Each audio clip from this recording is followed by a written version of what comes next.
Number 10. Bottomless undies. I think I speak for everyone when I say that putting on a clean, fresh pair of underwear is a nice feeling. Gone is the brown underwear that was once white of yesterday, replaced with fresh, loving linen of today. Now, if you're also like me, then you probably have some underwear with holes in it. I'll throw them out eventually. I'll get around to it. Just wear them a few more times first and then I'll get rid of them. But did you know that some ladies' underwear in the Victorian era had no bottoms? Yeah. Part of the many layers of clothing that women were wearing back then, their underwear had no bottoms, which to me is the whole point of wearing bloomers in the first place. You gotta keep your business warm and packed away. I just don't understand what the point of having it all hang out is. That's just stupid. I don't know. Number 9. No razors. There's a joke about the 70s, George W. Bush, and garden hedges here, but I'm gonna let you fill in the blanks. Basically, this is a time in history where you cannot hop in the whip and drive on over to your local hair razor dealership because there ain't no whips and there ain't no CVS, or Shoppers Drug Mart if you're Canadian. Today you can buy disposable razors pretty much anywhere, and there's multiple models for doing so. When things get hairy, you got options. Women in the Victorian era were not so lucky. They had to go for the natural look. Now, not that there's anything wrong with that, it's just I feel like a girl's gotta have her options. She gotta be able to, do her own thing. Why not? Number 8. The dirty Thames. When you think of Victorian England and the people, there's only really two classes, the wealthy and the ones who are broke and sound like they're from Peaky Blinders, love. Yeah, that's right. However, even for women of high esteem with their bottomless undies and lady maidens growing a flush, the streets of Victorian London weren't very bourgeois, to say the least. Muddy dirt roads, thieves, beggars, and a really bad smell. It just didn't smell very nice. Oh, and also a really scary guy, but we'll get to that in part 1. But perhaps the most disgusting was the Thames River, which after years of treating it the same way Brendan Fraser was treated after the Mummy franchise was over, it wasn't a good look. It was full of filth, sewage, garbage, and animal cadavers, so much so that it was said you could walk across the river on top of them. That is no place for a lady to be. Ooh. Number 7. Calf ear appetizers. This one goes out to all the folks who like their steak well done, as this may be too much to stomach. Given the way food was prepped and handled back then, I would agree with most folks that cooking the devil out of your meat was probably just the safer bet. Sucks for me because I like my steak rare as you can make it. Blue, almost, honestly. I love it like that. I am also willing to bet that most of you folks who like your steak well done aren't a big fan of fat and gristle. I also love fat and grizzle. I just like meat, what can I say? What I'm getting to is calf ear appetizers. Yes, cooked calf ears, which I'm pretty sure are just like pure cartilage. Higher class women could often find themselves at parties where they would serve up this chewy delight. You'd probably just be chewing on that for a while. I feel like most people wouldn't like that. Is Chris a cartilage guy? I don't know, we'll see. Number 6. Hand cleavage. This goes for every inch of the skin really, but women had to cover up back then. That means no ankles, neck, or God forbid a wrist. If a man saw a wrist, they would act ooh.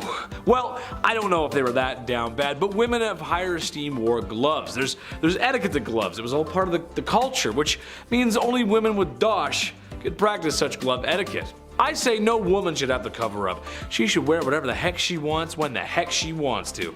However, with the gloves, I believe there's a separate issue. I have an issue being a big dude with asthma. I sweat a lot more than the average folk. It just sucks, but if I was a fair lady with those gloves on, well, I might want to leave them on. Wouldn't want to ruin anyone's appetites for calf ear appetizers because the smell and the sweat, it just, it'd be gross, Number 5, Queen Victoria's name change. Every year on May 24, we set off fireworks, then we have way too many hot dogs. It's the best. We call it Victoria Day, right? It's for sure called Victoria Day, right? Well, back in 1819, Victoria was christened in an almost private ceremony. It was small, obviously. Victoria's uncle only let a few people attend. Like I mentioned in part 1, she had an isolated childhood with the whole Kensington system. That was no way to live. But even the day she was christened, trouble awaited. Her name was Alexandrina Victoria, and at the time, the name Victoria was not regal. It was of French origin, almost an odd name to have at the time, so she was immediately advised to change her name to something more traditional. But as our calendars can definitely confirm, she said, nope, I'm good. Victoria Day. Yeah, it's definitely Victoria Day. Number 4, tattoos. I only have the one tattoo, but I've always wanted more. Just not so good with needles, you know? I got my eyebrow pierced and I fainted. It's a fun fact, that's why I have a little scar there. Not great with needles. Some of the designs are so beautiful on tattoos, the amount of pain you all sit through, I'm impressed, honestly, mad respect. The tattoo craze really took off once Queen Victoria's son, the Prince of Wales, he went and visited Jerusalem, and of course he saw copious amounts of body art and was inspired. Inspired, we'll say, yeah. So upon his return, he was all about ink at this point, and the Prince of Wales, well, if he has a sleeve, well then maybe I can have a sleeve, right? What's going on? It wasn't a sleeve, really. It was a cross. The prince got a tattoo of a cross in homage to the Crusades. So if you're gonna try and convince your parents to let you get a tattoo, just, tell them the Prince of Wales did, right? You're just trying to be a royal. Number 3, Gym Day. Believe it or not, there were around 200 gyms across Europe during Victorian times. Yeah, just like 6 good lives. You're like, what's this about? Even Victorian dudes skipped leg day. How great is that, okay? It's not just you. These gyms weren't bright, they weren't open, they weren't well ventilated, they weren't motivating, and definitely not safe. None of those, definitely not. No, Victorian gyms were reserved for the upper class, obviously. Grab your pocket watch and blazer, Ezekiel, we're doing squats today. These machines also were not ideal. They were designed as antiques first rather than their purpose.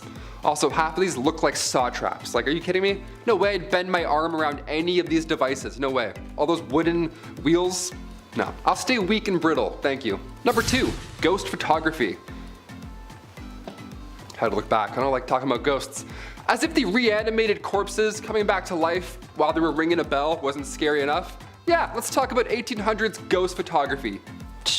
The camera was a hot new invention at this time, so tales of ghosts and spirits were now easily believed. Yeah, obviously, when you have a photo of a see-through woman, you're like, that's pretty terrifying.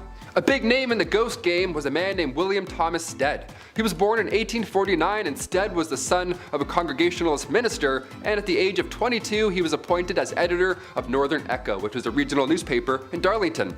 So far, so good. This British medium, Richard Borsonol, featured a photo of W.T. Stead and a real spirit. Yeah, imagine that. Imagine a day where somebody being awarded the Nobel Peace Prize also poses for photo ops with ghosts.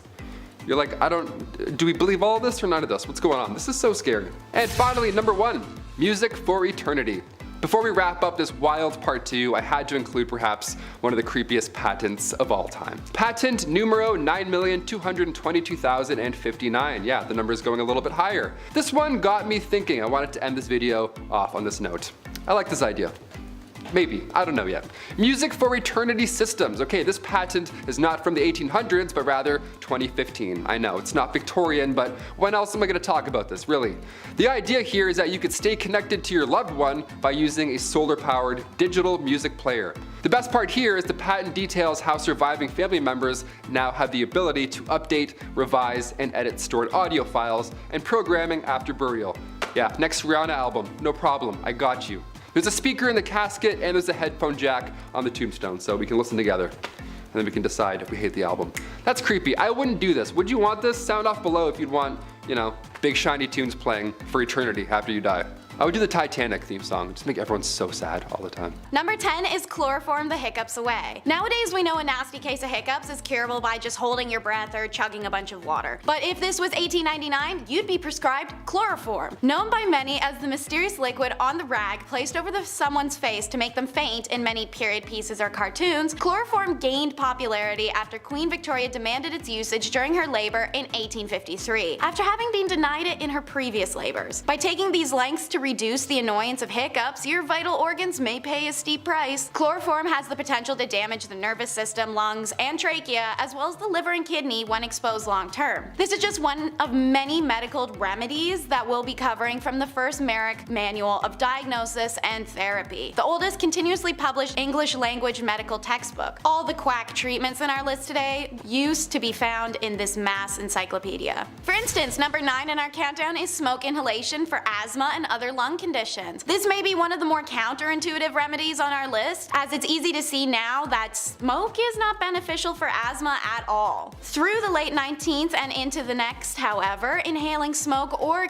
Smoke, as well as stramonium, a hallucination-inducing nightshade, as well as lobelia, known for its sedative properties, were popular treatments for asthmatics. Asthma is caused when your airways can narrow or swell while producing excess mucus. Smoking, meanwhile, has been shown to eventually reduce the number of cilia, the lungs' filaments which help transport mucus into the lungs, which only leads to the worsening of asthma symptoms. This wasn't the only weird tobacco smoke belief, however. In 1872, an English newspaper talked of tobacco smoke enemas, which even reported that hundreds of lives might have been spared by the tobacco smoke enema. Okay.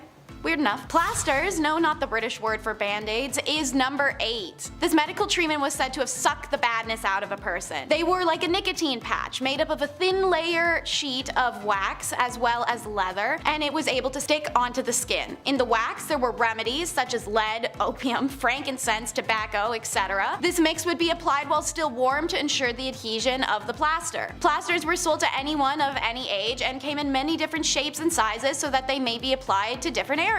What were they used for? Everything. Cough, cold, period pain, organ failure, alcoholism, headache, the list can go on forever. Seeing as they wanted the patch to pull as much badness from the body as possible, these patches could be left on for 2 days to 2 weeks to forever. Without washing, of course. Naturally, these patches trapped in a lot of moisture that could cause infections, blisters, rashes, and hives underneath, especially once the patch is removed and the skin is finally exposed to air. Arsenic, like plasters, was a cure-all, and it's number 7 in the countdown. If you've seen our other video, Top 10 Unusual Fashion Trends from the Victorian Era, you might know that arsenic was in everything in the Victorian era. Makeup, wallpaper, dye. No exception was made in medicine either, as arsenic was prescribed for anything from anemia in Merrick's diagnosis manual to anthrax, cancer, reduced libido, syphilis, or even cholera. While it was most popular to consume arsenic, it could also be inhaled or injected. Being a byproduct of smelting, it's no wonder arsenic was everywhere during the Industrial Revolution, as there was an excess of it. So it was incredibly accessible and a household remedy. Since doctors already prescribed it to do so much, everyday people just start to use it to treat any common ailment. Unsurprisingly, many people suffered arsenic poisoning symptoms. The ailments are now referred to as Fowler's disease. Number 6 is all kinds of gross and questionable. The everlasting pill. When the Merck manual was first published, part of the comprehensive treatment plan for an eruptive fever, which is a classification for diseases like scarlet fever, smallpox, and chickenpox, was actually laxatives. Castor oil was the main laxative choice for Victorians up until the debut of the everlasting pill, made up of a metal now known to be toxic called antimony, would be invented. Swallowing this would induce severe vomiting and diarrhea, thus giving the body what they thought to be a healthy cleanse, and their intention was to purge diseases from the body. It earned the name the everlasting pill, as the pill would pass through the gastric system mostly intact, meaning it could be retrieved and cleaned for future use. Seeing as the metal was greatly valuable at the time, it was quite common to keep it in the family and hand it down generation to generation. Imagine getting that in your granny's will.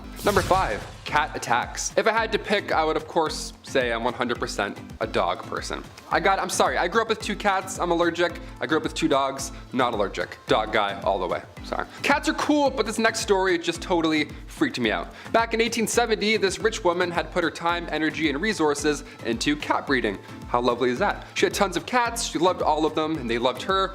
Again, I'm allergic, so I'm already sneezing just reading about this story. It was the 1800s, okay? A lot of candles, everything was obviously extremely flammable, and disaster hit often in Victorian times. And in 1870, a fire broke out at this young woman's home. The cats were trapped inside the house. Now, they made it outside, don't freak out or anything, they all made it out, but by the time the 2 maids had kicked the door open to rescue said cats, they had gone full primal. They were afraid, they were freaking out, they were just scratching their way out through anyone and everything. The fire in the house had obviously scared them, so when the doors were open, these 2 maids were both sadly attacked by all of these cats.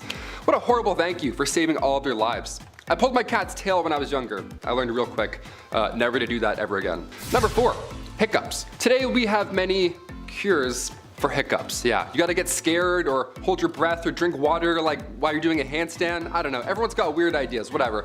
But nothing was as dangerous as the Victorian era hiccup cure. Yeah, ready for this one? Don't try it. This one's scarier than a jump scare, that's for sure. In 1899, again in the good old Merck medical manual, it recommended using chloroform to cure your hiccups. Yeah, just completely damage your entire nervous system and poison your kidneys, for sure. To get rid of hiccups, that's way better. This 19th century anesthetic was not a solution. Never try this. Continue scaring your family and friends. That's definitely the way we handle hiccups now. Number 3, tapeworms. Back in the Victorian times, they really figured out the trick to weight loss. Yeah, was it watching what you eat, maybe counting your steps, maybe getting a gym membership, something like that? Nope, and no way. No, it was way easier than all those things combined. Can you believe that? And you didn't even have to pull back on how much you were consuming. Doesn't this sound fascinating? What is this? Well, all you needed was a handy tapeworm. Yep, I don't have one. I don't know why I pointed. That'd be gross if I had one. Yeah, tapeworm. You know those things that can kill you today if you get one? See, the plan was if you eat a tapeworm egg, okay, it will later hatch in your stomach, and at that point you could just eat anything you wanted. Because every time you ate, the tapeworm would also eat, so you could get your snack on while still rocking those Victorian skinny jeans, right? Tapeworm cyst pills, or go for a jog. Your call. Number 2, Victoria's reign. Queen Victoria's reign started in 1837 and it lasted until the Queen's death later on in 1901. At just age 18, Alexandrina Victoria had to rise up to the throne. She was born, of course, on May 24th, 1819. Queen Victoria was 5th in line when she was born, so right off the bat, it was actually highly unlikely that she would ever get the crown. Then one by one, out of nowhere, all of her family members began passing away suddenly. In 4 years, 3 of Victoria's cousins passed away, and then her father and grandfather both died a week apart from each other. So by the time 1830 rolled around, Victoria was only 11 years old, and already she was next in line for the throne. That's how fast it happens. So as if that wasn't already stressful enough, Victoria was brought up under the Kensington system, which if you haven't heard of before, it's pretty awful. Victoria's mother, Duchess Victoria of Kent, she created this Kensington system to control her daughter. She literally isolated the child from mates or family members, anything fun or social, you name it. Her mother did this to keep her pure, of course, to keep her the most pure lady. This system sounds awful. Her mother would monitor her every action, including who she can see or speak to. Victoria only had 2 playmates growing up. That's it. I'm like, hey, me too. She had her half-sister, Princess Fedora of Leamington, and the Duchess attendant Sir John Conroy, his daughter, Victoire. I mean, only 3 friends growing up, that's cruel. She shared a room with her mother until she was finally queen. Yeah, she couldn't walk down the hallway alone at any point. She had to always walk with her mother by her side, even to the washroom. That's crazy. Victoria has reflected on her childhood since, and yeah, she hates John Conroy for manipulating her mother, and she actually refers to him as Demon Incarnate, so that's good. It's a nice nickname. Incarnate? He's a demon. He's the worst. Let's just call him that. And finally, number 1, royal enemies. Being the queen and all, a security team is of course needed at all times. And during her reign, there were multiple attempts to harm the young Queen Victoria. The first attack was back in 1840. It was a young guy named Edward Oxford, and he attacked the Queen's carriage. Just ran at it like a crazy guy. Obviously, and thankfully, nothing happened. But when Edward was later accused of high treason, he was actually found not guilty due to insanity. Then a couple years later, in 1842, it happened again, but this time it was 2 men attacking the carriage. And then in 1849, her carriage was attacked by William Hamilton. In 1850, as the carriage was passing the gates of Buckingham Palace, Robert Pate, a retired soldier, ran up and hit the carriage with his cane. He was going nuts as well. Everyone wants this carriage. This is like the ultimate, no one's getting through this carriage apparently. Victoria was okay, luckily, but of course she was shook after all these events. Then again in 1842, 1849, 1872, attempt after attempt. It was horrifying. But then things got a little worse with a man named Boy Jones. Yeah, this guy stalked the Queen from 1838 until 1841. This guy somehow managed to break into Buckingham Palace more than once. He knew a way in just to Buckingham Palace, which should never be a thing in the first place. And the weird part is here, Boy Jones, once he was inside the palace, he would hide under the Queen's sofa. And he would also just sit on her throne for hours, just hanging out. Yeah, he would pretend he's Cersei Lannister and just sit on the throne for a minute or 2. Think about life. Eventually, thankfully, he got caught, but imagine coming home and Boy Jones is sitting on your couch. You're like, what are you doing? Take that shirt off. Get out of here. Rule number 10 is going to be follow the moral encyclopedia. For ornery young men and women desperately desiring physical and emotional intimacy, yet having to navigate a dating culture that required them to act a certain way, well, it meant self-help books were all the rage. And women in particular drowned in them, thanks to the fact that these books were often written by hypocritical men and had been used since for medieval time to dictate and instruct women on how to become the perfect submissive little doll. Some examples are Henry Butt letters ominously titled Maiden, Prepare to Become a Happy Wife and Mother from 1868, and Hayden Brown's Advice to Single Women from 1899. Perhaps most famously though, on advising the morals of young women was the Moral Encyclopedia by Charles Varl, which had been making young women hate themselves since 1861. It was a bestseller of its day thanks to the marketing that only decent and morally driven women would own it. To prove themselves as that woman, Victorian gals flocked to the bookstores to absorb some menial patriarchal crap that goes as follows. Read no novels, but let your study be history, geography, biography, and other instructive books. Also, trust no female acquaintance, i.e. make no confidant of anyone, because we don't want you ganging up together.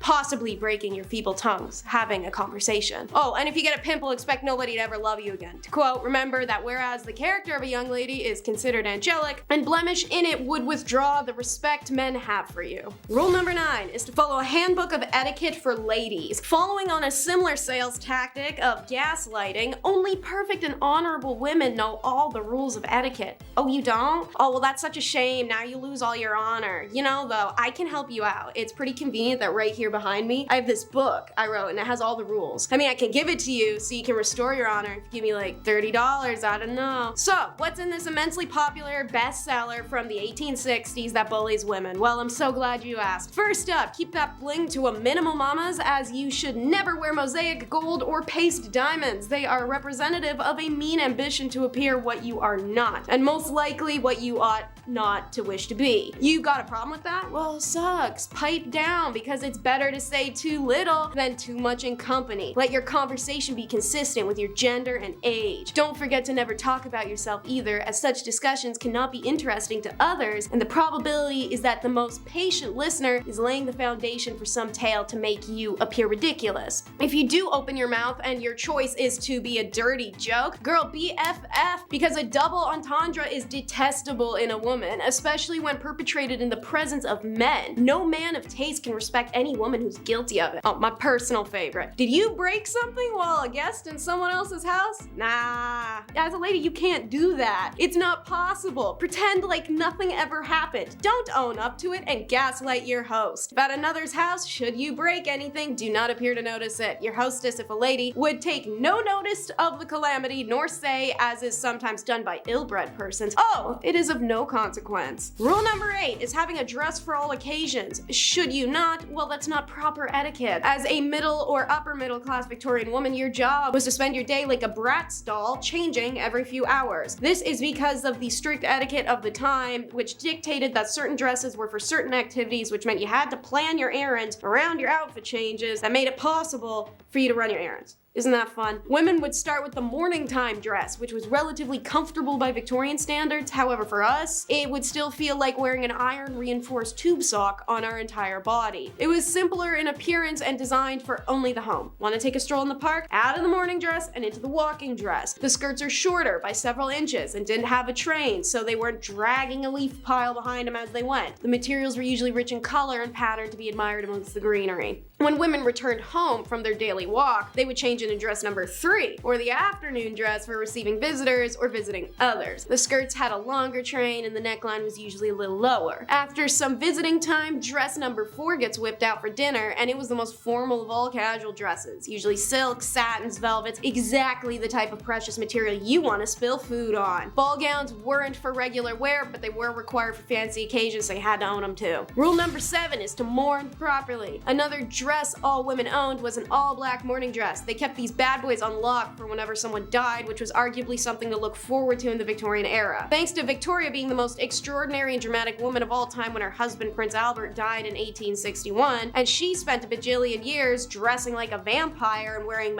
black mantillas, it set this bizarre fashion and mourning standard that metamorphosized into literal rules. If one was to ignore these rules, it was seen as incredibly offensive to the deceased. Self-help books dedicated to making men and women better at exerting dramatic woe were pretty common to see on bookstore shelves. So, a mourning rule for women was should her husband die, the widow was expected to mourn for no less than 2 years, while mourning for parents and offspring only lasted a year. Relatives such as grandparents and siblings would only get 6 months. They dole it out like family inheritance is a little weird. Queen Victoria had favored black crepe, and it became one of the only fabrics that was permissible for mourning clothing. Luxurious silks and satins weren't permissible, only itchy and abrasive materials that chafed the sadness right into you. Women would often wear merino or cashmere instead. No jewelry or ornamentation was permitted unless it served a functional purpose like a button or a clasp, or unless it was a bunch of the deceased's hair and teeth braided in a pattern together in the jewelry. Don't forget your big black hat and grandma's doily tablecloth you dyed black to throw over your face and body. Enjoy looking like a corpse for 2 years. Rule number 6 is to glove up. We love to joke about the whole, oh no, if you show your ankle, you're a Victorian W word. But weirdly, hands were actually way more of an issue. The ankle thing was just because men were still trying to look up women's skirts, even when they were so long the ends of them entered a room 15 minutes after the wearer did. Fingers were actually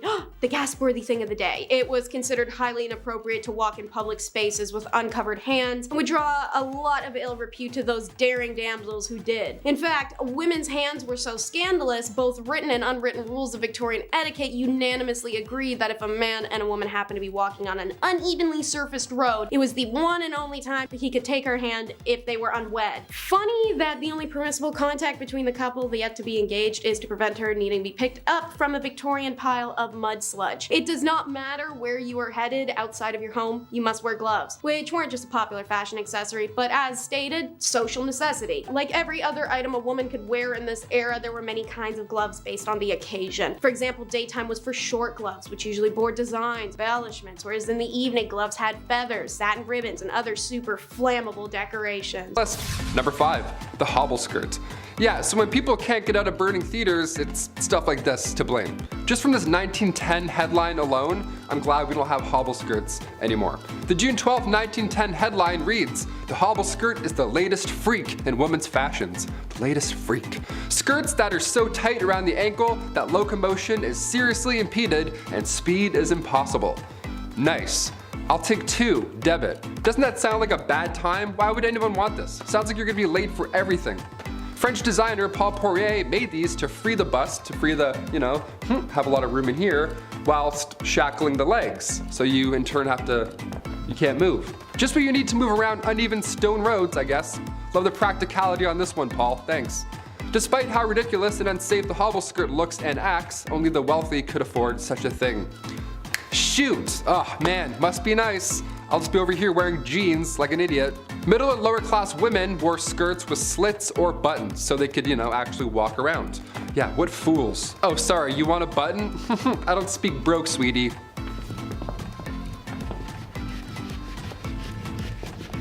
Number 4, lead-based. When I started here at the studio a year and a half ago, maybe 2 years, I was like, okay, I gotta put on face cream maybe. A lot of lights, a lot of HD. Time to get rid of these bags under my eyes finally. I don't know, maybe drink some water. See what happens. Finding a skincare routine of any sorts is easy now, dare I say. The lovely World Wide Web has our back. You can learn how to draw your eyebrows on while listening to true crime. It's wonderful where we are today. But the cosmetic game, back in the 18th century, not great. Turns out wasn't that great, not that safe. RuPaul's Drag Race would have been a lethal sport, know what I mean?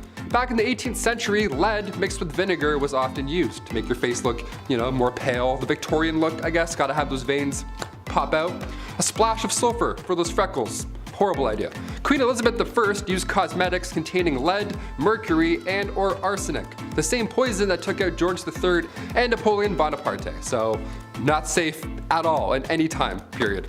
In fact, arsenic was on the priority list of hazardous substances, and toxic metal exposure is still an issue we're facing in this era, let alone Victorian. Number 3, the Kensington system. This was horrible. Queen Victoria was brought up under the Kensington system, which if you haven't heard of before is awful. I was grounded more often than not growing up, I'll admit, I was the youngest of 3, so I tried some shady stuff every now and then, but this is another level. At least I could go to the washroom without supervision, you know what I mean? Yeah, buckle up. Victoria's mother, Duchess Victoria of Kent, she created this Kensington system to control her daughter. She literally isolated the child from friends, family members, anybody, everybody, you name it. Her mother would monitor her every action on top of this, including who she can see or speak to, if there were any of those people at some point. Victoria only had 2 playmates growing up her entire life. She had her half-sister, Princess Feodora of Leningen, and then the Duchess attendant, Sir John Conroy, his daughter, Victoria. I mean, I had like 4 friends growing up, maybe 5 and a half, but this is just cruel. This is just unfair. Especially with a royalty too, you'd think you can have more things. No, less. She shared a room with her mother until she was a queen. That entire time, she literally couldn't walk down the hallway alone. Victoria has reflected on her childhood, and yeah, in case you're wondering, she hates John Conroy. She referred to him as a demon incarnate, so she's got the words. Number 2, arsenic dresses. If looks could kill, literally. You've heard of arsenic and old lace at some point, but what exactly are we talking about? Back in 1861, a poet by the name of Henry Wadsworth Longfellow, real name, his wife, Fanny, also real name, her dress caught on fire and her burns were so bad that of course she sadly didn't survive. But this was sadly common in Victorian days. Puffy dresses, open candles, as we heard earlier. These dresses back then, they were flammable as is, but some of them were made with literal poison. Some of them had arsenic made to have that like green look, like the real arsenic green look. It wasn't just in clothing either. Back in 1861, an artificial flower maker named Matilda Schurer used green arsenic laced powder, and her fingernails had turned green and green foam started coming out of her mouth, and it was just a horrible way to go out. Arsenic is not supposed to be inhaled, let alone worn. Although yeah, it did look nice for a hot minute. Not worth it. And finally, number 1, Queen Victoria's threats. Being the queen and all, and we're talking about the Victorian era, I figured we'd end with this one. Being the queen and all, a security team is always needed, and during her reign, there were multiple attempts to harm the young queen. The first attack was back in 1840. It was an 18-year-old man named Edward Oxford, and he fired towards the queen's carriage, but obviously and luckily missed. But when Edward was accused of high treason, he was actually found not guilty due to insanity. Then a couple years later, in 1842, it happened again. This time 2 men fired at her. They were found guilty. In 1849, her carriage was attacked by William Hamilton. In 1850, as the carriage was passing the gates of Buckingham Palace, Robert Pate, a retired soldier, ran up and hit her with his cane. Victoria was okay, thankfully, but of course, she was shook. Then again in 1842, 1849, and 1872, attempt after attempt. But then things got a little worse. If you haven't heard of Boy Jones or anything that happened here, I saved it for last because it's extremely unsettling. A teenager stalked the queen back in 1838 until 1841. Edward Jones, aka Boy Jones. This guy somehow managed to break into Buckingham Palace more than once. It was some Assassin's Creed type stuff. He just knew some back way, he climbed some window or whatever. The guy just knew a route in, so he would break in and would more often than not just hide under the queen's sofa. He would sit on her throne sometimes, and one of the worst things ever, he would go through her drawers and like go through her clothes and stuff. It was creepy. He would steal her clothes until eventually and thankfully he got caught. Of all the things you can do, of all the crimes you want to commit in the Victorian era, you're gonna go hide under a couch for 5 years? Okay, I'm glad he got caught, but just so weird. What a weird ending. Kicking off the list at number 10, dark dining. I don't know about you, but I can't eat in the dark. I need to see every single bite that I'm eating, okay? Call me crazy. Part of me wants to go to a restaurant where you can't see anything, but I know that I won't make it all the way through. I can't do it. I have a thing. I'm not blindly, what if it's not cooked? I don't know. Back in the Victorian era, dining in complete darkness wasn't just a date night. It was actually the best way to digest, or so they thought. That's why many Victorian era homes had their dining rooms set up in their basement. How random is that? Oh, do you guys have poker nights down here? Nah, just brunch. Kill the light. What? How do you like your eggs? Turn off the light. What are we doing? Number 9, Saved by the Bell. I'm sure you've heard about this at some point, but allow me to go into grim detail. In the late 1700s, cholera, bacterial infections, everything bad, you name it, it was all spreading. Not an ideal time to be alive. Many were biting the bullet at this time, of course being gravely ill, but with this came a dark trend. The safety coffin. Yeah, we had the safety dance, now we got the safety coffin. Here we go. These coffins, I mean, God forbid you were buried alive, these safety coffins would allow the dead to rise again and exit said coffin. A lot of these coffins have extra comfort on the inside and, of course, a wire. This wire ran through the coffin, through the ground, and attached to a bell on the outside. So if a passerby heard it, One, that would be so scary, but if they heard it, they would know something's up and they would help them out.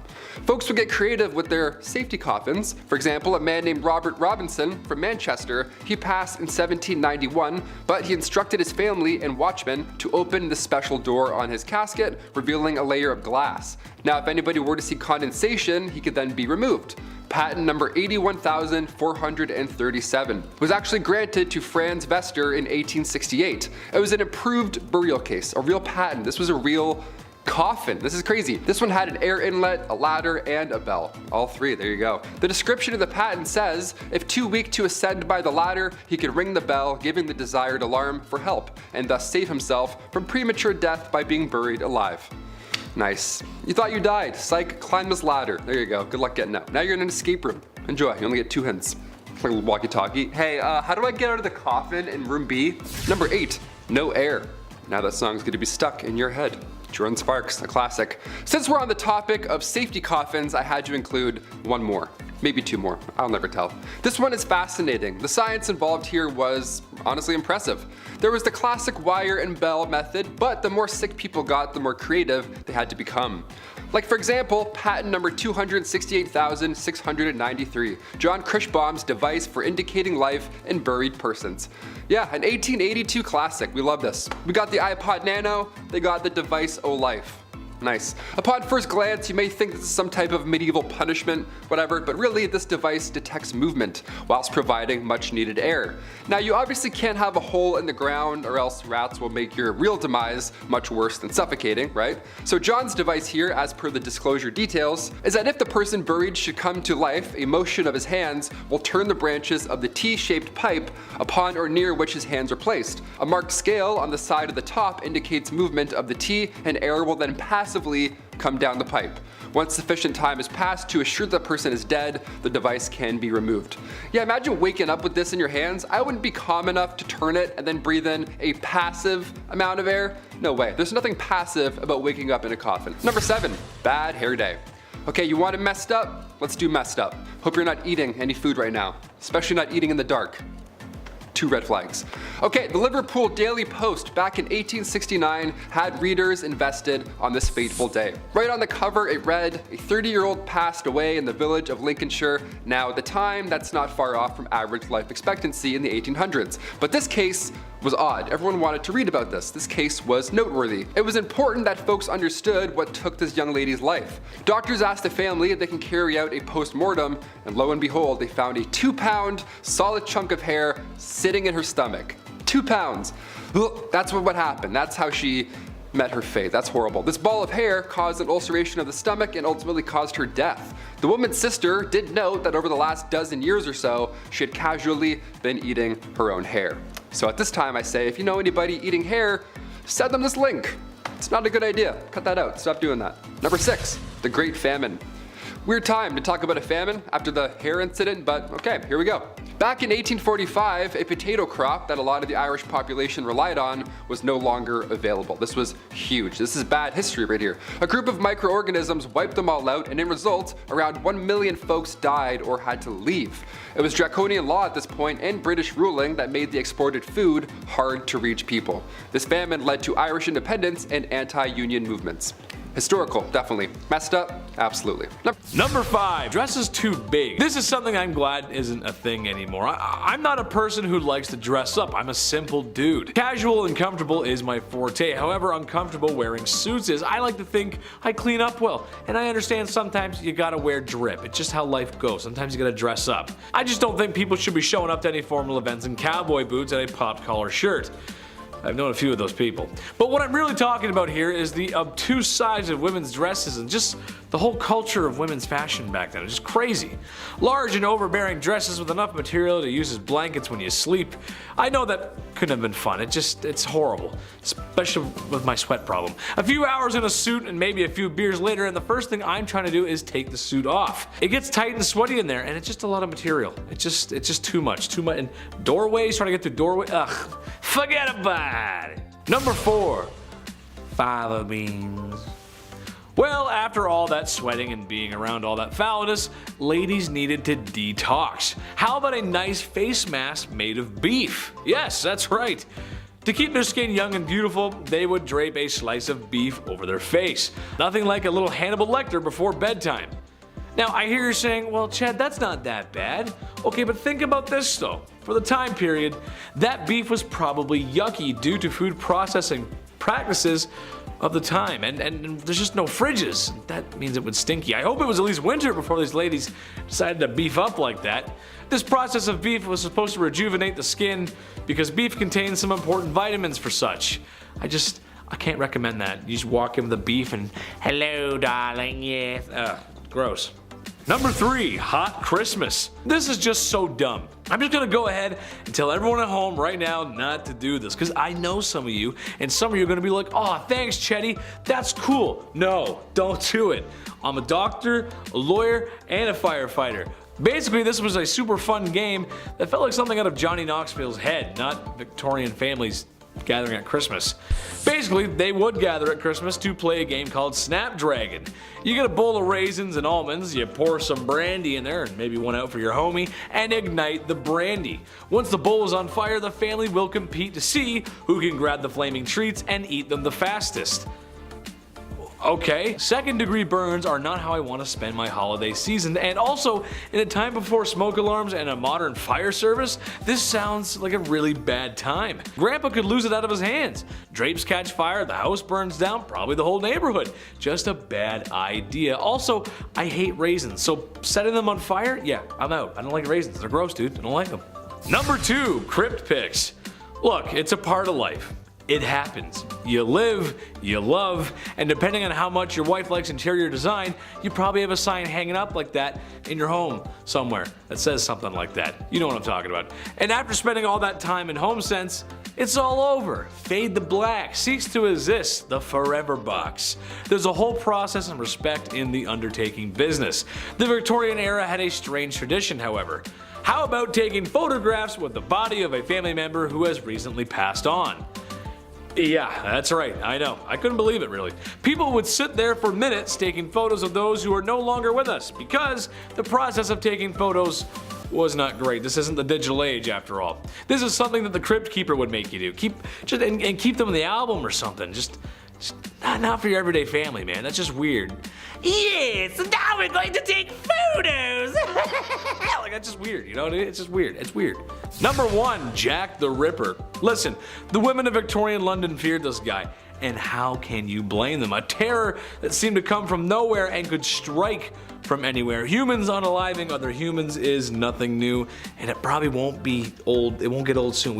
This is what we do. It's kind of our thing. But this was the first modern serial unaliver. Jack the Ripper's identity has never been found. It's only been speculated, and some studies suggest that it has been revealed, but it's really hard to pinpoint something that happened that long ago. He was nasty and the crimes were awful. The photographs of the crime scene do not exactly follow today's media rules or decency, as it's really just horrible and it's just really messy and bloody and just gross. It's kind of hard to talk about this era without Jack the Ripper. Women should feel safe at night no matter what era it is.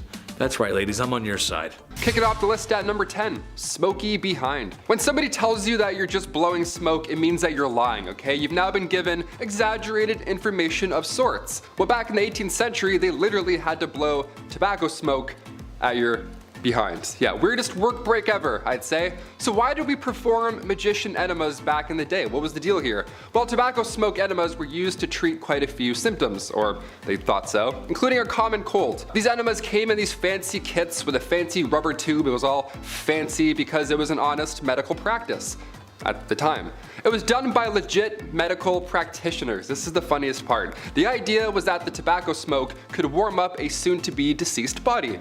The nicotine would stimulate your adrenal glands, jolting you back into good health. The best health, might we say. And the way they would do it in the mid-1800s was by just blowing smoke and just waiting, seeing what happened. We're figuratively and literally blowing smoke. That's the origin of that saying. Fun fact there. Imagine doing that today. Like, I think I dislocated my shoulder. What do I do? He's like, one sec. Number 9, alarm clocks. While the medical world was one threat in Victorian times, apparently so was the technological side. Who knew? We obviously didn't have reliable alarm clocks back in the 1800s obviously, but we did have jobs. So in order to get up on time, lamplighters or knockers would come by and tip you off.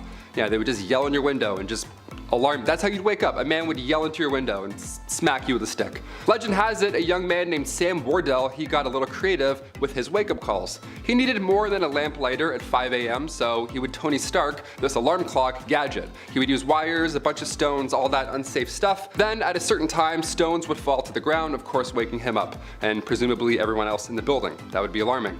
Well, Christmas Eve 1885, tragedy unfolded. A few friends had come over for a holiday visit, so Sam had to move some furniture around, rightfully so, to make room for, windmills and break dancing, whatever they did in Victorian Christmas times. The next morning, he forgot to put things back in the small apartment, and the obvious happened. The rocks then fell on him while he was asleep. Yeah, that probably doesn't feel too good. I thought iPhone alarms were jarring. I take back everything I've ever said. Number 8, relaxative. Okay, so right off the bat, the Victorian era was a little messy. I'm sure you've gathered this by now here on Bumblebee. But these messy new illnesses were putting lots of pressure on medical practitioners, so they were desperate for these new treatments. We laugh at Victorian medical treatments, but they tried, okay? They at least tried. They also achieved many medical breakthroughs as well. But when it comes to handling chickenpox in the Victorian era, well, that wasn't one of them. That was not our finest hour. Chickenpox in the Victorian era was being treated by using laxatives. Yeah, let that sink in for a moment. I have chickenpox. What should I do? Well, try some laxatives. Yeah, folks would slam some castor oil and then, ready for this? They would get even more sick. Who would have thought? You thought you were uncomfortable before, castor oil, yeah, chug that, and then now you're even weaker. Now you're dead. Number 7, backed up. Let's say it's the Victorian era and let's say you're constipated, right? It happens, Well, bad ideas will most likely follow, if you didn't already guess that. According to Merck's 1899 medical manual, small amounts of strychnine were prescribed to those who were constipated. Yeah, the strychnos nux vomica was thought to better the gastric functions. Even a small amount of this stuff would attack your respiratory system. You'd contract, you convulse, it's horrible. It would be a painful way to go out. It's much, much worse than being constipated. Any day. I would much rather be constipated than any type of strychnine. Are you kidding me? Number 6, leeches. I grew up with hearing problems. I've been around the block with earaches, ear infections. I had ear tubes numerous times, all that jazz. So I feel really bad for the folks in this next one, okay? I hear you. Pun intended. In the Victorian era, medical practitioners would say to use leeches for your ear infections. That's the number one trick they don't want you to know. There it is. Once they're attached to you, the idea was that they can numb pain while at the same time providing proteins and peptides to its host. So on paper, again, the idea made sense, but the science didn't quite follow, did it? It wasn't entirely hopeless though. Recently in 2004, the FDA reintroduced leeches to the medical world, yeah, because their bite can break up blood clots and induce blood flow. So it's not entirely hopeless. We talked about leech collectors on this channel before, so of course we have to talk about more of the science that they were hoping to achieve with it, right? Also, I worked at a retirement home when I was 16. I thought that job sucked. Imagine being a leech collector? No way. Watch out, it may shock ya. Number 5 is shock treatment. When profit can be made off of insecurity, unsavory business flourishes. Victorians honed in on the man's moral weaknesses as a cause for erectile dysfunction, and impotence was thought to be caused by either too much sex and masturbation or not enough. So doctors took a few shocking routes, literally, such as galvanic baths or bathtubs filled with electrodes, which were supposed to restore sexual desire in an advertised 6 sessions. For a more direct approach, a thin rod with running electric current could be placed up into a man's urethra.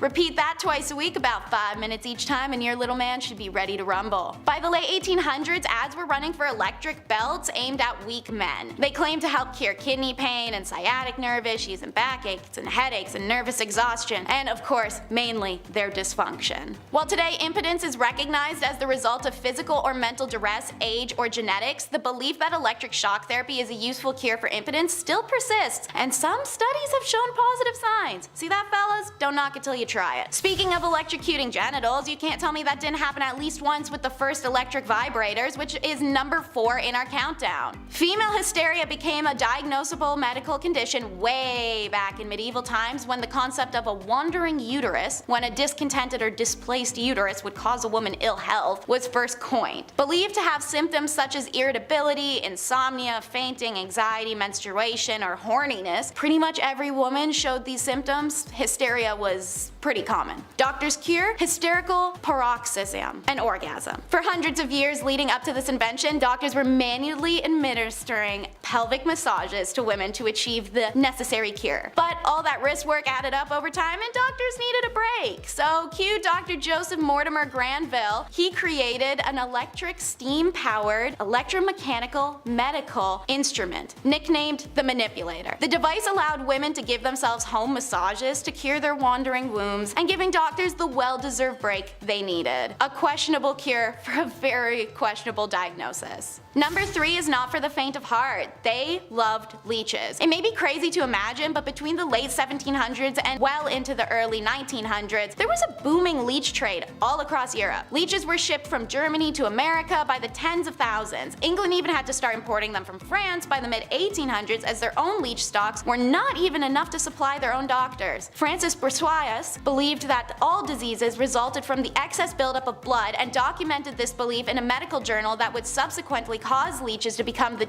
go-to treatment in France and then later spread across Europe. This usage of leeches then became worldwide from there, and so obscene that the creatures started to go extinct. However, what these quacks didn't know is that bloodletting was very rarely beneficial to any conditions, and applying leeches often resulted in detrimental side effects such as blood loss, diarrhea, and vomiting, or those with poor immune systems could even be exposed to hazardous bacteria and infection, let alone death from hemorrhagic shock for literally anyone they did this to. Eventually, the excessive use of leeches meant that they became too expensive to ship, too scarce due to the over-farming to find, and medically obsolete in the face of new science that questioned the medical merits of bloodletting. Thank God. Number 2 doesn't allow you to touch where number 1 usually comes out. It's the masturbatory mental illness. Obviously, it's natural, normal, and well, fun, but the Victorian perspective of masturbation was nowhere near what it is today, as our old-timely friends saw it as a serious threat to mental and physical health, or even could kill you. Self-love was seen as an ultimate evil, but beyond moralistic arguments, many physicians thought that every orgasm drained a man's energy. Married men were warned by doctors to limit the amount of sex they were having, while unmarried men were encouraged and urged to conserve their essence by avoiding sex altogether, particularly masturbation. Even wet dreams and uncontrolled ejaculation were considered a sexual dysfunction, as masturbation essentially became the male version of hysteria. So, how did you treat this condition? Men had to stop masturbating. Fear and shame campaigns did what they do best and stimulated the market to provide quick quack remedies. They came in the form of anti-masturbation devices that looked like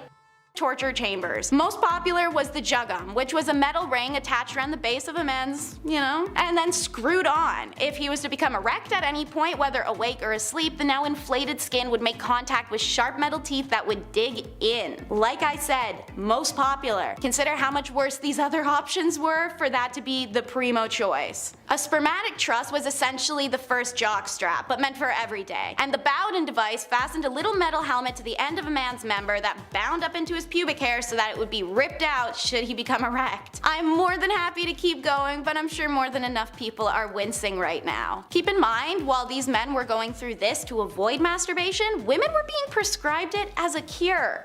Number 1 on our countdown may be a bit of a surprise. Surgery. How could surgery be a questionable treatment? Well, it itself isn't, but the men performing it and their hygiene towards surgery were. Most famous is Robert Liston. Said to be able to remove a leg in 30 seconds, he notoriously used his own mouth to hold scalpels, knives, and even once sucked the pus out of a woman's throat wound. According to medical historian Dr. Lindsay Fitzharris, surgeons never washed their instruments or their hands, and Victorian surgeons were known for wearing old surgery garments out of prowess, reportedly so stiff with old blood that they were nearly cardboard in appearance. Even the operating tables themselves were rarely washed down, and it was said a visitor to St. George's Hospital in London 1825 discovered mushrooms and maggots thriving in the damp, dirty sheets of a patient's bed. When asked why they hadn't complained, the patient assumed this to be the norm. And what about surgery in the moment? Well, the patients were conscious and undrugged as they were operated on, and surgeries needed to be fast as a result. 1 in 4 people died died after their surgery, whether it was still on the operating table or from infections afterwards. But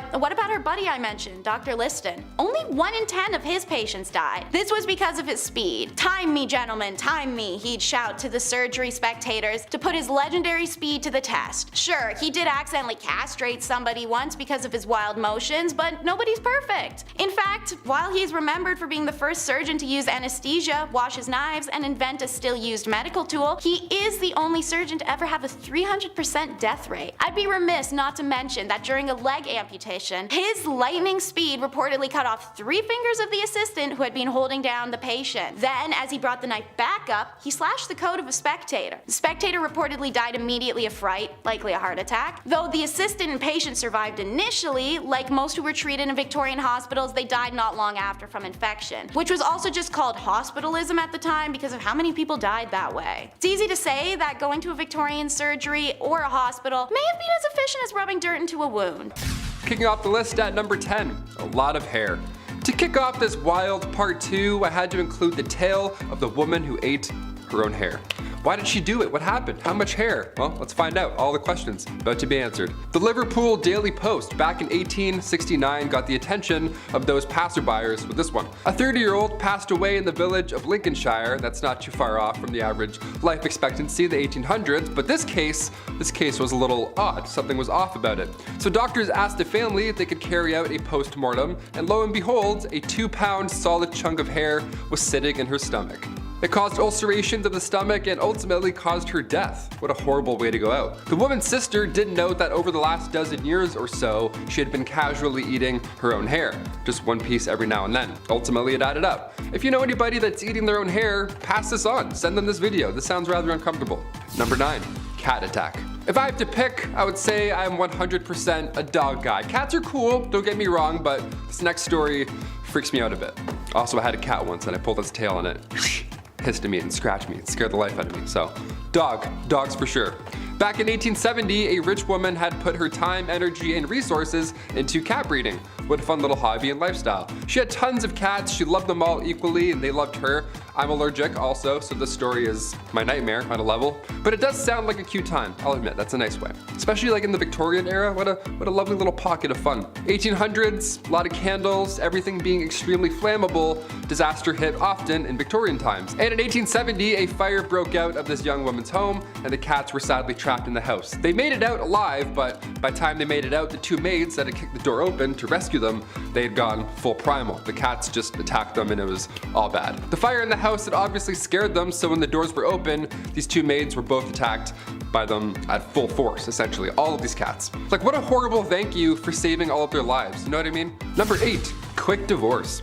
Let's just say the love thing isn't working out, okay? It happens, people change, but now what? Say it's the Victorian era, but divorce in England isn't allowed until 1857, and it's 1856. So now what are we gonna do? Well, considering what list we're on and which part it is, it's pretty wildly unfair. If you were the wife, you were getting sold in this scenario. How horrible is that? Wife sellers, they were a thing.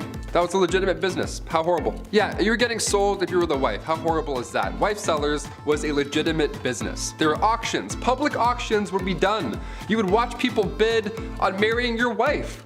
At like noon, middle of the day, people are walking by like, oh, do I have any change? Hang on. This is insane. One real sale that happened in 1862 was in Selby. The asking price was a beer. The asking price for this person's wife was 1 pint. Sold, just like that. That's crazy. Sold, drank, now I'm married. That's insane. Other times, most of the time, it was a rather expensive exchange. I feel like there are plenty of cases where this would honestly be the ideal scenario. Just get it done in one day, whatever. Peace. See you again. Bye. You're the worst.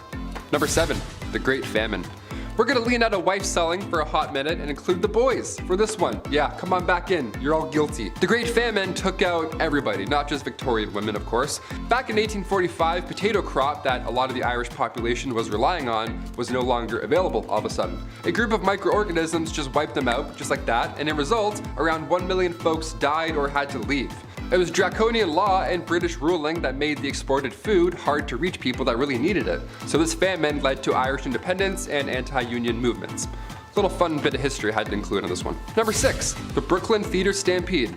And we're back to absolute horribleness. Here we go. I love the theater. When the pandemic shut down plays, I actually felt pretty sad. I like sitting in full rooms watching a guy in a fake wig monologue about Mozart. Like, that's my ideal Saturday night. That's the best. I don't want that to not be a thing anymore. I love theater. But today we have an obnoxious amount of distractions that can take you out of the experience. Guy's texting fighting his ex-girlfriend 2 rows ahead of me. I'm trying to watch Joseph in the amazing Technicolor Dreamcoat. I'm like, man, it's not the same anymore. Theater's not the same anymore. Turn off your phone. Throw a tomato at him. It can be distracting. Exit signs can also be pretty distracting. But we need them. We definitely need them. Because in 1876, the Brooklyn Theater caught fire after a single lantern fell over on stage during a performance. This was 1876. Everybody was wearing flammable attire. There aren't emergency exits yet. A fire marshal hadn't come in and counted heads at this point, so it was a disaster. 278 people lost their lives. A monument was put up after the incident. It shook the town. It was absolutely horrible. I read about this and I was like, that's horrible. We got included in. This is a horrible list. Rule number 5 is the modest dip. Because we're on the topic of acceptable fashions and modesty, a Victorian woman taking a dip at the beach pretty much looked the same as 4 burly men sitting in an ice fishing hut in Alaska. First of all, this was something only middle and upper middle class people could really do, as it required money. You had to rent bathing machines, which looked like outhouses on wheels, but were really covered carriages that drove through the shallow water of the beach. There was a hole in the bottom that the ladies could stick their legs into, or sometimes submerge their whole body, but that was ill-advised. Not because the water was filthy, which it was, and riddled with corpses and poison to boot, but because creeps could come swimming up and see your bare legs. Can't afford the traveling outhouse? Well,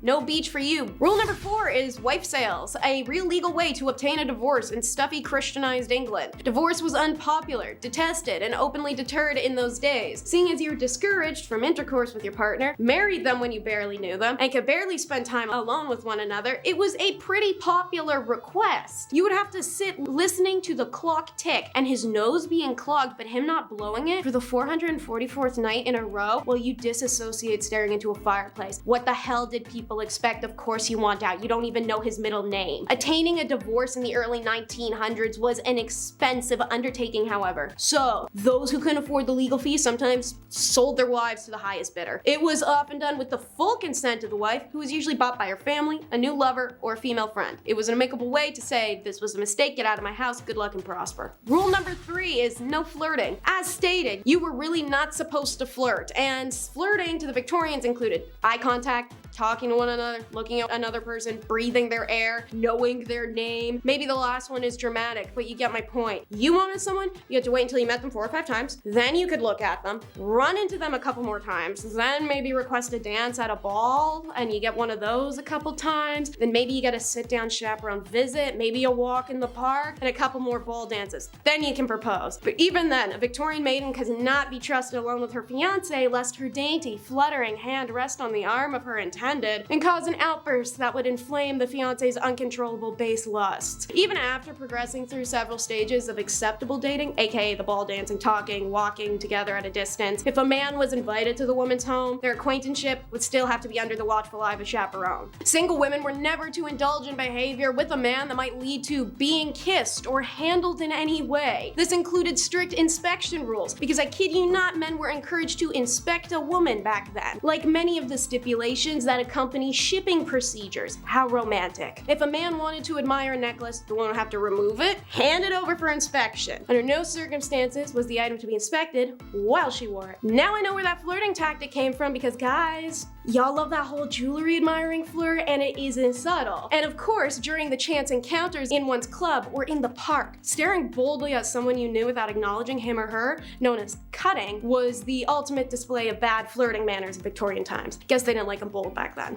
Rule number 2 is coming out. Not like that. Coming out in Victorian times meant a woman was tired of being in her parents' house, and if she wanted out of it, meant she had to go find a semi-tolerable guy whose house she could move into in return for a cool ring on her left hand. This had to be a whole big announcement, because to attend such events that a woman needed to meet a potential suitor, she required the explicit permission of her mother. Only after stating her intent could the chaperones be organized, because she can't go alone. Think of Bridgerton. Rich families might accompany accompany the announcement with a series of parties or even a royal visit. Middle-class families might hold a celebratory feast. Lower-class families might not formally celebrate the announcement at all. Instead, the young woman just changed her appearance to show availability. This could be putting up her hair, donning a long dress, and accompanying family members to social events like church service, church dinners, festival balls. Coming out was best done during the in-season, a literal term. It meant the 4 months from April to July where the upper-class families up and down the country would send their teenage daughters to London. After flocking there en masse, the upper classes would congregate a series of balls and dances for the purpose of meeting, matching, and reproducing the next generations. At these events, the race was on to find someone with whom to make love. Again, this phrase of whose meaning has changed considerably over time. Making love in the Victorian age meant seeking out someone who might one day come to love you. This was done by eligible bachelors going up to girls' chaperones, giving them a little card, requesting a dance with her. Her dance cards would be stacked in cue order in which the men got their dances, and they were only allowed 3 per woman. End of the night rolls around and our maiden will choose if she liked a suitor and have her chaperone return the card to indicate, oh yeah buddy, it's on. Rule number 1 is how to travel, aka how not to have fun. Here's your duties when you're traveling as a Victorian lady. Listen up, take notes. Dress appropriately. This is usually a dress similar to the morning gown, lighter and easier to move around in, but most importantly plain and understated with few details. They would accessorize with dark leather gloves, straw bonnet, and of course a travel corset, which was apparently said to be much less restrictive. Pick your seat carefully. It was customary for a woman traveling alone to choose a seat either next to another woman or an elderly gentleman. Women traveling alone were seen as prime targets for pickpocketers and thieves. It was usually only done to poor women without chaperone options, but all women, rich or poor, were instructed to keep only a small amount of customary spending cash on their person and give the bulk of their dough to their driver or escort to keep safe. Speak when spoken to, as only men were allowed to spark conversation with a lady, never the opposite way around. Women were expected to respond politely and accept invitations to the refreshment saloon, even if they didn't want to go. That's because of the next rule. Never ever be rude while traveling, especially alone. It was imperative a woman act with the utmost class, even if being accosted by a persistent male passenger. But make sure you don't pester him. If a woman is traveling with a male companion, it's not appropriate to ask him such questions as, when do we get there? How far is it? You know you're making the wrong turn. Yes, you are. I know you are. I've been this way before. Look, that was the wrong way. How much time do you think that wrong turn added? Do you want to stop and grab something too? Yeah, no, strictly forbidden. Can't do that crap. But don't forget, you're also a babysitter to the because if the lady's male chaperone accidentally wandered into designated female compartments, it was her fault for either inviting him into the quarters or not alerting him of the specialized area. And lastly, while traveling, don't check yourself in. If a journey requires a stop at a hotel along the way, the lady would remain in the carriage while the driver or escort took care of all the room arrangements, likely because it was unheard of for a woman to make such a decision on her own. Number 10, the Fuzzy Wonder. Growing up, I had the classic red toy car. It was great. I would honk the horn, slam the door with attitude, wearing a diaper. It was the perfect invention for a youngin' like me. But back in the Victorian era, the toys or whatever, not as fun. Definitely not as fun. Fisher-Price wasn't born yet, so if you wanted to wheel around and kill time, maybe even have a few laughs, well, you had to use this, the Fuzzy Wonder. Yeah, let's unpack this one, shall we? This patent, I'll be honest, this patent here makes me think. It makes me wonder more than anything. Why didn't this change history? Are you kidding me? The fuzzy seat, the gears, the foot straps, the possibilities are endless with the Fuzzy Wonder. The only thing that we do know about this patent, the only hint as to who or what this was for, is written right below the product's name. It says, the Fuzzy Wonder, the champion of his species. His species? You're telling me there's more of these? Where's the Fuzzy Champion? Let's take him for a spin. He's probably got an engine. It's probably great. I go shopping riding one of these for sure. Definitely. Wheeling around, throwing stuff in. Easy. Number 9, top hat cigar holders. Yeah, this one here is so Victorian. I love it. In the Victorian era, smoking cigars was a popular pastime amongst wealthy men. If you were rich, you had to smoke cigars all day, every day, and then cough nonstop. Cigar holders, of course, were used to prevent the cigar smoke from directly entering the smoker's mouth and to keep the cigar cool and on your persons. There were various types of cigar holders during the Victorian era, ranging from simple wooden or metal tubes to more elaborate designs made of ivory, silver, or sometimes gold. Fancy schmancy. Some holders were designed to be attached at the end of a walking stick, while others could be worn as a pendant on a chain, or in this case, for some reason, a top hat. Yeah, why is there smoke coming from that man's head? I wonder if he's okay. Oh, he's just bad. That's cool. My mistake, sir. Continue on with your Victorian cigar stroll. Yeah, people's heads were smoking. They would keep all of them lit on their top hat. What a weird place to hold them. Cigar holders were often personalized with the owner's initials or family crest, and they were considered a status symbol, although it looked ridiculous on a top hat. This was a way to flex your wealth, you know what I mean? There were no broke boys walking around with top hats. No way. Or cigar holders on said top hats. No way, that's insane. That's a lot of weight on a hat. I'd be doing this a lot. Number 8, the fork and knife cleaner. In theory, in the Victorian era, this one sounds great, but it also seems like way more effort than just hand washing, you know? I don't know, let's talk about it. Invented in 1850 by Thomas Parker in Kensington, the knife and fork cleaner in the 1850s, it was pretty significant. It was a big improvement in the process of cleaning cutlery, a bit, I guess. Prior to this invention, cleaning knives and forks was a time-consuming and often challenging task. Definitely harder than it is today to wash a dish. The knife and fork cleaner consisted of a handheld device with multiple bristles and brushes and gears that would all fit around the knife or the fork, and then it would spin and move around. Again, looks like a saw trap. The user would then rub the utensil back and forth through the bristles to remove any food or debris. It took a while, and like I'm saying, a little bit more effort probably. This invention was particularly used for commercial kitchens where large quantities of cutlery needed to be cleaned quickly, so restaurants, whatever. It was also popular among households, even though it didn't last too long. It's definitely worth a mention. It looks scary more than anything. I wouldn't be like, ugh, clean up my fork, like don't eat my arm, thank you. Number 7, Vigor's horse action saddle. All right, now we're into it. Here we go. I mentioned the Fuzzy Wonder earlier. This thing here, Vigor's horse action saddle. Yeah, action saddle. We got some action here. There we go. This saddle would sit somewhere in your home, ideally in a place where no one else could see you. That's great, that's a start. The way they marketed this thing back then, they made it sound like it was an actual health benefit riding this big vibrator, for lack of a better term. That's all it did. It just vibrated and you sat on it. That's all I'll say. It's all I'm allowed to say. On the patent, it states that Vigor's horse action saddle can promote good spirits, it quickens circulation, it stimulates the liver, and probably other places, and it even creates an appetite. Yeah, all that in a thing that shakes you up in the corner of your house. Imagine it's the Victorian era and you have to watch your drunk uncles take turns riding this thing all weekend long. This is far too intimate for the family room. This is kind of gross. Yeah, it vibrates a lot and really hard, so that's it. You can do the rest. You can think the rest of the thoughts, dirty freaks. Number 6, the toilet mask. Madame Rowley's toilet mask. Okay, where do I even begin with this one? At first, I thought that this was a mask that you had to wear while you took a shit. I mean, compared to everything else on this list, I was like, yeah, sure. People would wear the Phantom of the Opera masks every time they had to go to the washroom. Probably, who knows? They were weird back then. A toilet mask was not that. I mean, not too far from that. A toilet mask was a natural beautifier for bleaching and preserving your skin. Victorian bleach. Easy, that's fun. The patent even stated that this mask would remove complexion imperfections.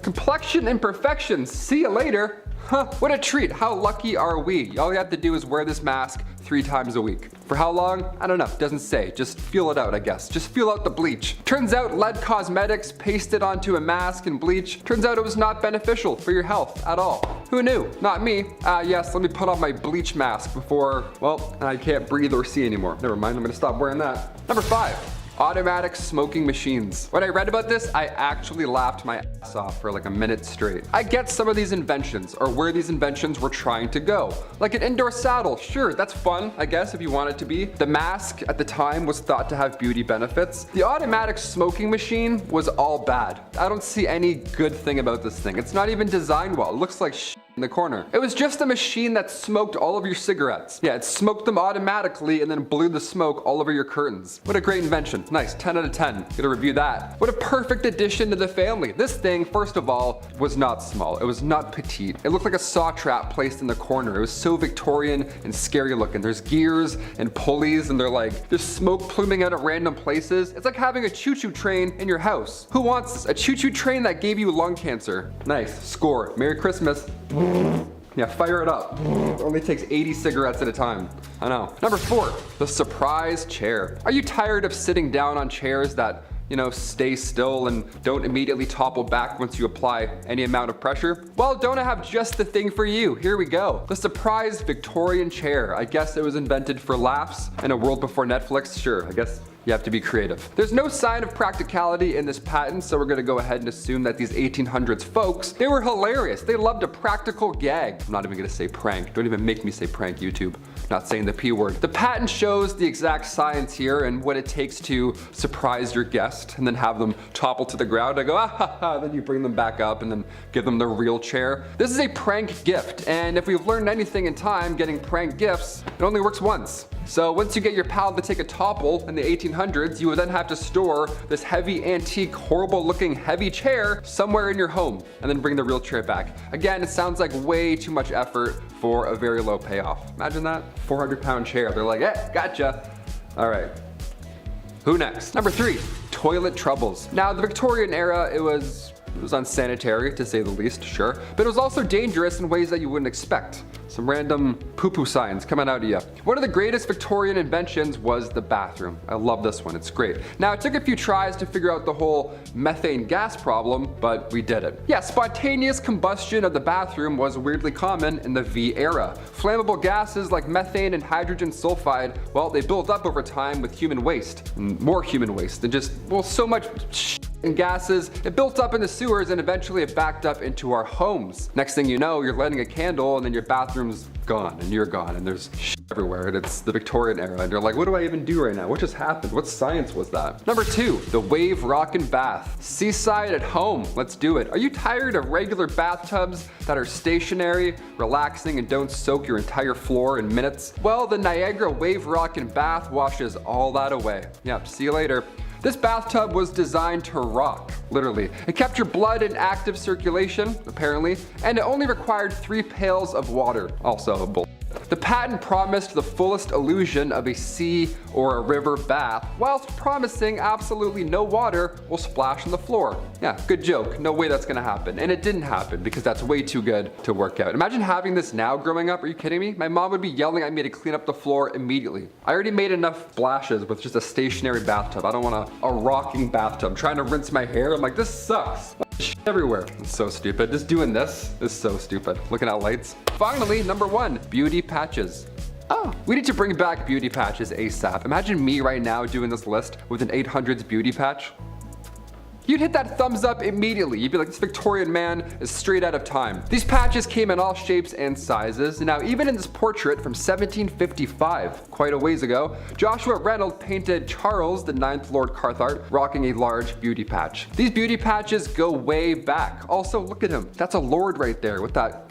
He's confident. Got one of those, he's great. Beauty patches in the 1800s, they were small, tiny circles, sometimes even hearts or stars, that's pretty fun, you go. Now the reason for these patches, and sometimes having more than one, is because they were commonly used to cover up smallpox scars. Yeah, we found out your secret, you Victorian era gentlemen. They were made out of silk velvet and they were applied with glue, so if you pick a spot, you better be confident. The patches were dark black and they were also meant to make your pale skin pop, which again, imagine if I had one right now, you'd be blind. I'm so pale as is already. If I put one of those patches on, wouldn't be able to see the screen. You turn that brightness down real quick. The position of these patches could also determine your political allegiance. Historian Joseph Addison took note of these positions when observing 2 political parties from back in the 1800s. One party had beauty patches on the right side of their face, while the other side had the opposite. Today we have Twitter. Yeah, usually you can tell someone's political allegiance by just taking a glimpse of that. You're like, oh dear, no, we don't want to talk to that guy. He's a right patch kind of guy.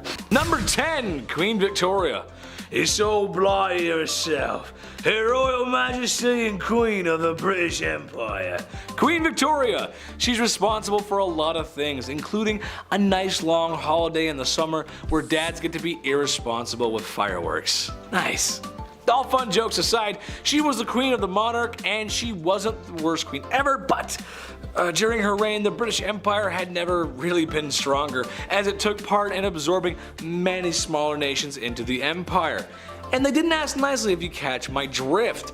India, China, and a lot of parts of Africa. Africa had a rough time back then. It was pretty hard for that continent. They all felt the wrath of the Queen's expansionist fist. It's really sad, actually. Goddamn. Number 9, thieves. Times, specifically in Victorian London, weren't the best. It most certainly wasn't the cleanliest place on earth, and there were orphans asking for more porridge.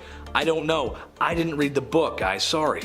Lack of rights, social expectations and pressure, and a lot of double standards. Honestly, it just wasn't an easy time for women. Well, it shouldn't really come as a surprise, but thievery and pickpocketing were often done even by women though. I mean, what choice do you have at that point? The idea of ladies was so ladylike or elegant that it wasn't possible, or at least people thought it wasn't possible, that they could be criminals. What a backhanded compliment. Are women a criminal? I certainly don't think so, sir. It's not possible. It's very possible. There are tons of thieves and pickpockets. That's just ridiculous. Number 8, Jane Toppin. Take a trip with me to Boston. We can see Bunker Hill, Old North Church, and Faneuil Hall. Ooh, cool. We could also visit a very nice nurse from the 1880s who was taking care of the elderly. Jolly Jane, as she became to be known, was a nurse who took care of the elderly. And by take care, I mean the same way you took care of your first hamster. Yeah, not so great, was it? Now, how did he know that? I know. She would dose up the old geezers with a healthy Keith Richards-sized dose of morphine. Yeah! There's only so much rock stars that can handle that level of rock and roll. And guys, Grandma and Grandpa, they're not one of them. They can't handle that kind of stuff. After that, she would lay down with them and just like chill with the body, because that's what you do. Ugh. Before she was caught, there was an estimated 31 grandmas and grandpas not at the dinner table after having her as a nurse. I'm just gonna lay down right beside you. It's gonna be great. Just gonna lay down. Number 7, Typhoid Mary. My mom wasn't the best cook on planet Earth, but God willing she tried. You know, she really put in a lot of work. Excuse the meme here, but she makes a mean spaghetti though. God, I love mom's spaghetti. I really do. And her cookies. Oh, she makes the best cookies. Everyone should agree with me in the comments section so I can show my mom and tell her she hasn't made cookies in a while. Tell my mom to make some cookies. It's time she makes cookies, man. They're so freaking good. They're the best on earth, I swear. Well, my mother is okay. She doesn't make up the Gordon Ramsay standards. But that's okay because no matter how well Typhoid Mary made the lamb sauce, it was always gonna make people green. As Typhoid Mary was an asymptomatic carrier of typhoid fever. Yes, that's what we're talking about, Typhoid Mary. Crazy enough, after she found out that she was asymptomatic with typhoid, she insisted upon cooking. She kept going, which got more people sick. Surprise. She was forcibly quarantined multiple times in her life. You can't make this stuff up. Please stop cooking, you're sick. I'm gonna do what I want, you can't tell me what to do. Number 6, Belle Starr. You know, for those who enjoy adult entertainment, her name kind of sounds like it came from there, right? Anyway, she was a cowgirl and outlaw in the 1880s and in the Lone Star State. She was married to an Indian and oftentimes as a couple would offer help to other outlaws needing refuge at their ranch. In 1883, her and her husband were caught trying to steal a horse. Very RDR of them. And spent time in the old slammer. They continued their outlaw ways until it all went Dutch Vanderland, meaning it didn't go very well. One day, like any other good western, a stranger had come to the ranch, kind of out of nowhere, and gave Belle Starr a taste of the law. Just happened to be with a big iron. To this day, nobody knows what happened, who the stranger was, or why she was bang bang. No one knows. No one understands. It's crazy. There should be a movie about that. Big iron on his hip, all fancy. Anyway. Number 5, Mary Surratt. I actually didn't know this one, but perhaps maybe our American audience remembers. Some will recall a time when America was divided in twain. After all, a house divided amongst itself cannot stand. A certain top-hatted, bearded president did his best to restore the Union. It took a lot of years and lives, but he managed to do it. However, some were still not pleased. A one John Wilkes Booth, to be specific, had to ask the president a leaded question, if you catch my drift. Well, after assassinating one of the most beloved presidents in American history, he needed to hide. You gotta hide after that. And Mary Surratt was the woman who'd let him hide. So I think aiding and abetting, as well as harboring the most wanted man in America at the time, counts as scandalous. She also had some other anti-union behavior as well. That's not good. Naughty, not very nice. Number 4, Lizzie Borden. Lizzie Borden took an axe, gave her mother 40 whacks. When she saw what she had done, she gave her father 41. Isn't that nice?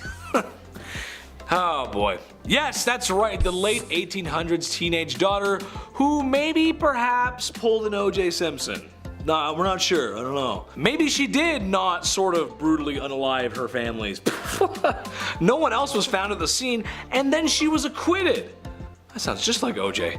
Which, given how women were treated back in the day, is kind of strange because it just feels like women who are clearly not guilty were punished for stuff they didn't do, and women who are for sure guilty, get off free. Her alibi was that she was in the barn when it happened, and then she walked into the house and Mom and Dad, what's going on here? Let me just wash off my bloody shorts here. What? Who did that? What? That's crazy. Number 3, Mary Ann Cotton. Marriage can be tough, sure, but Mary Ann Cotton is the reason today you can't collect on life insurance when your spouse mysteriously, get your finger quotes out, mysteriously passes away. It all started when she predicted the passing of her stepson, and then it happened. That's weird. After that, it was her husband here, and then another husband there, and well, it's starting to get a little fishy, don't you think? Well, once these unexpected passings were looked into, they all had something in common, something in their tummies. Arsenic. Yes, she was getting rid of her husbands and then trying to claim the insurance money. Evil, but ahead of her time, like 50 years ahead of her time. That's insurance fraud. That's interesting. And well, it's also like cold-blooded, calculated unaliving, you know, but insurance fraud too. Number 2, Tilly Kilmick.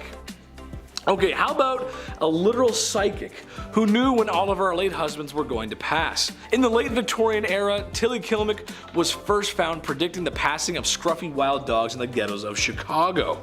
It's kind of a weird thing to say, like, yeah, see that dog? That dog's not gonna make it. The dog? No, he's not gonna make it. Anyway, somehow she always knew when they were going to expire. Then it was her late husband of 29 years. That's kind of strange, 29 years and he ends up, that's weird. After cashing the insurance money, which she got immediately, she started dating immediately, where oblivious man after man kept passing, and very shortly after she married more and more. Well, she was a regular Mary Ann Cotton to say the least, as she too was using arsenic on her husbands to collect insurance money. She eventually was arrested, and her stipulation for being in prison was that she was not allowed to cook for anyone. I think that's fair. That's good. Don't let her cook. That's a good idea. Number 1, ladies of the evening. Love them, hate them, or spend a lot of money on them in Vegas. That's Las Vegas, baby. The era was defined by them, especially in London. Whew, baby. I mean, at night you really couldn't walk anywhere without a fair lass daintily waving her hand in hopes of luring in a customer, which wasn't really an issue given that bedroom-related sicknesses were at an all-time high. Syphilis specifically had shockingly high percentage of the population and would make you think twice. Well, it would make us think twice, it would make me think twice, but people back then, they kinda just went for it. Right, is something wrong with you, love? I don't care, let's go anyway. Number 10, train engine cleaner. Ever wanted to get inside a small hole in the engine of a train and shovel out the coal that was left in there? Ever wanted to go underneath a train where you can't fully stand up in the middle of the night and rake out a dusty ash pan, getting all kinds of ash and stuff in your mouth? Perfect! You can go join up with the railroad as a train engine cleaner. These guys would spend their days shoveling 5 to 6 tons of coal into the furnace of the steam trains, and then spend their nights climbing into said furnace, cleaning it out, and then going out in the middle of the freezing cold, wet night into a trench covered in water and oil and dust, and get right up under that sucker and pull out all the ashes and dust and crap that came out of the engine while it had been running all day. Number 9. Linker boy or linker men. Before the introduction of gas lights on the streets of London, the only gaslighting came in the form of small children who made you believe that you wouldn't be able to walk the streets without them tagging along with a torch to help guide your way. Then they'd expect a tip from you. Little rascals. They weren't so bad. They were generally pretty helpful in getting you from point A to point B while being able to see one foot in front of the other. And their charge was usually just 1 farthing, or the equivalent of a quarter. The linker boy, like a lot of the jobs on this list, was actually featured in a lot of art and literature from the time, and there were even some rather infamous ones, like Lawrence Casey, who was the personal linker boy for the courtesan Betty Careless. Oi! Where you going, mate? You forgot to like and subscribe to the channel. Oh, and while I've got your attention, why not take a little peek over at our Facebook, where you'll find behind the scenes content. Get on with it! Alright, bloody hell. Number 8, knock her up. No, not like that. God. Look. I despise my alarm clock. It wakes me out of my deeply deserved beauty sleep at 6 a.m. every weekday morning. Now take the alarm clock and assign that job to a real person. That person is a knocker-up, a person employed to wake up workers at mills and factories on early shifts, going from house to house using a long pole to knock on bedroom windows. In other words, a person employed to become the epitome of all my hatred in this world. If you had this job, Well, you're not alive anymore, but I hate you. The people at the time were somewhat friendlier than they are now, and I'm sure the knocker-upper wasn't a horrible person, but I'm sure there had to be some grumpy gills who would put their hand on your chest for doing this to them. Number 7, a phrenologist. I think if this YouTube thing doesn't work out for me, I'm gonna go and make up a science. It worked for phrenologists. They claimed that a person's personality, character traits, and abilities could all be figured out by bumps and indents on a person's skull. Characteristics like secretiveness, amativeness, conjugality, and combativeness were apparently controlled by areas of the brain that they called organs of the brain. The idea was dismissed by the church, but it nonetheless gained traction through Europe and was really popular in the States. The idea that you could modify these organs through self-control and practice sounded really good to self-help gurus at the time, if only it was real. Number 6, a dog whipper. Looking for someone who absolutely despises dogs and doesn't mind being despised by the rest of us. Otherwise known as a dog whipper. Back in the day, huntsmen would often hunt foxes and nail their tails to church doors, which would attract dogs of the streets. You'd also have churchgoers who would bring their dogs with them to church. These dogs were not allowed in though, so they'd all have to wait outside. You know how dogs are though. They didn't just sit there waiting patiently. I'm sure some good boys and girls did, but more often than not they'd be playing and sometimes fighting, disrupting the church services. Enter the dog whipper, who was armed with tongs to grab a dog and remove it from the church grounds, and a whip that would be used on the loudest of the poor pooches. Number 5. A rat catcher. I know this will make a few of you out there squirm in your seats. Rats in Victorian England were a massive problem. They were everywhere. Every nook and cranny of your house, from the basement to the pipes. There was even an account of them spilling over from royal parks. So of course, where there is a problem, there is a job. Rat catchers were pretty famous throughout the Victorian era and were highly praised in society, but the job wasn't too glamorous. You'd be going into the dark, dirty places where rats would make their homes and catching and often killing thousands of rats a year. Often rat catchers would use other animals like dogs and ferrets to help them hunt down the rats too. I don't know though, gonna be me. Number 4, an upright worker. Upright workers, otherwise known as chimney sweeps, actually started off being children as young as the age of 4. The smaller size of the little kiddos was perfect for fitting inside and climbing up and down chimneys. The little suckers would rub their elbows and knees up against the brick of the chimney so much that they would be scraped raw before callousing. Isn't that lovely? No, it's not. It's horrible. Some children were deliberately underfed to keep them small enough to do the job. Some of them would get permanent lung damage from the dust and smut and smoke from the chimney. Some kids even got stuck in the chimneys. Thank the Lord they eventually passed a law that would make it illegal for anyone under the age of 21 to be a chimney sweep. But even then, 'tis not a profession many would like to have. Number 3, matchstick makers. The idea of a lighter wasn't really a big thing in the Victorian era. They definitely existed, as the first one was invented in 1823, but it was not exactly a portable thing. So matches were your match. The first match was invented in 1805, but it sucked. The first friction-activated match came about in 1826, and they were made with white phosphorus, which is extremely toxic. But they didn't have machines to make these matches. No, it was actually mainly done by teenage girls. And in the worst of conditions too. Forget protective gear. Oh, you want to take your lunch break away from the highly toxic white phosphorus? Oh no. That's right.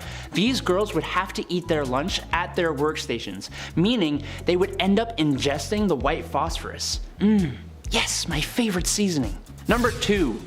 Resurrectionists. Back in the day, medical schools who wished to study the human body only really had access to the bodies of criminals who had hit the end of the line. There actually weren't too many of these bodies around, which led to a good price for bodies that were in reasonably good condition, other than being deceased. This wasn't exactly the greatest idea, as now you've created an opportunity for people with no morals or empathy to go and dig up fresh graves, becoming resurrectionists. A cool name for an absolutely god-awful profession, if you could call it that. The problem was bad enough that people would actually guard the graves of their recently deceased loved ones. No one should have to do that. Number 1, night soil man. Alright, if you need me, I'll be depositing my night soil over in the toilet. Poop.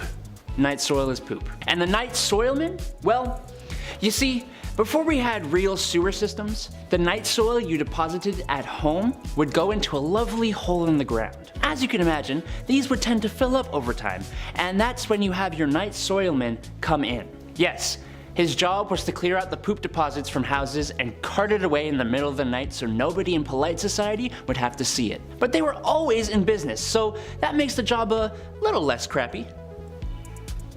Number 10, oral care. When it comes to overall healthcare, your teeth should also be in that list. And for the Victorians, typically they'd only really go to the dentist when the damage is near its breaking point. And because they didn't have any toothpaste that wasn't drenched in the multitude of poisons they thrived off on, people would brush their teeth using salt, typically putting salt on their fingers and then rubbing across their teeth. The toothbrush as we know today was invented in 1857, however, it wasn't until the nylon bristle toothbrushes of the 1930s came along that brushing one's teeth became more widespread. Salt is a natural disinfectant that helps with gum disease in a few ways. It removes loose debris and cleans the teeth and gums, but reduces inflammation and swelling and soothes the gums. It also gets rid of decay and plaque. Gum recessions can be caused by eating too much salt, and gums as part of the immune system may pull back to reveal a cementum of teeth, making them more vulnerable and less resistant to tooth decay. So while it may look effective, it's actually temporarily removing surface stains. As for salt, the same holds true. Salt acts as a surface abrasive and can definitely make the teeth look whiter, but it can definitely damage your tooth enamel. And unfortunately, once your teeth is damaged, it's damaged for life. And it wasn't until the 1940s that the concept of brushing one's teeth would be considered a routine event.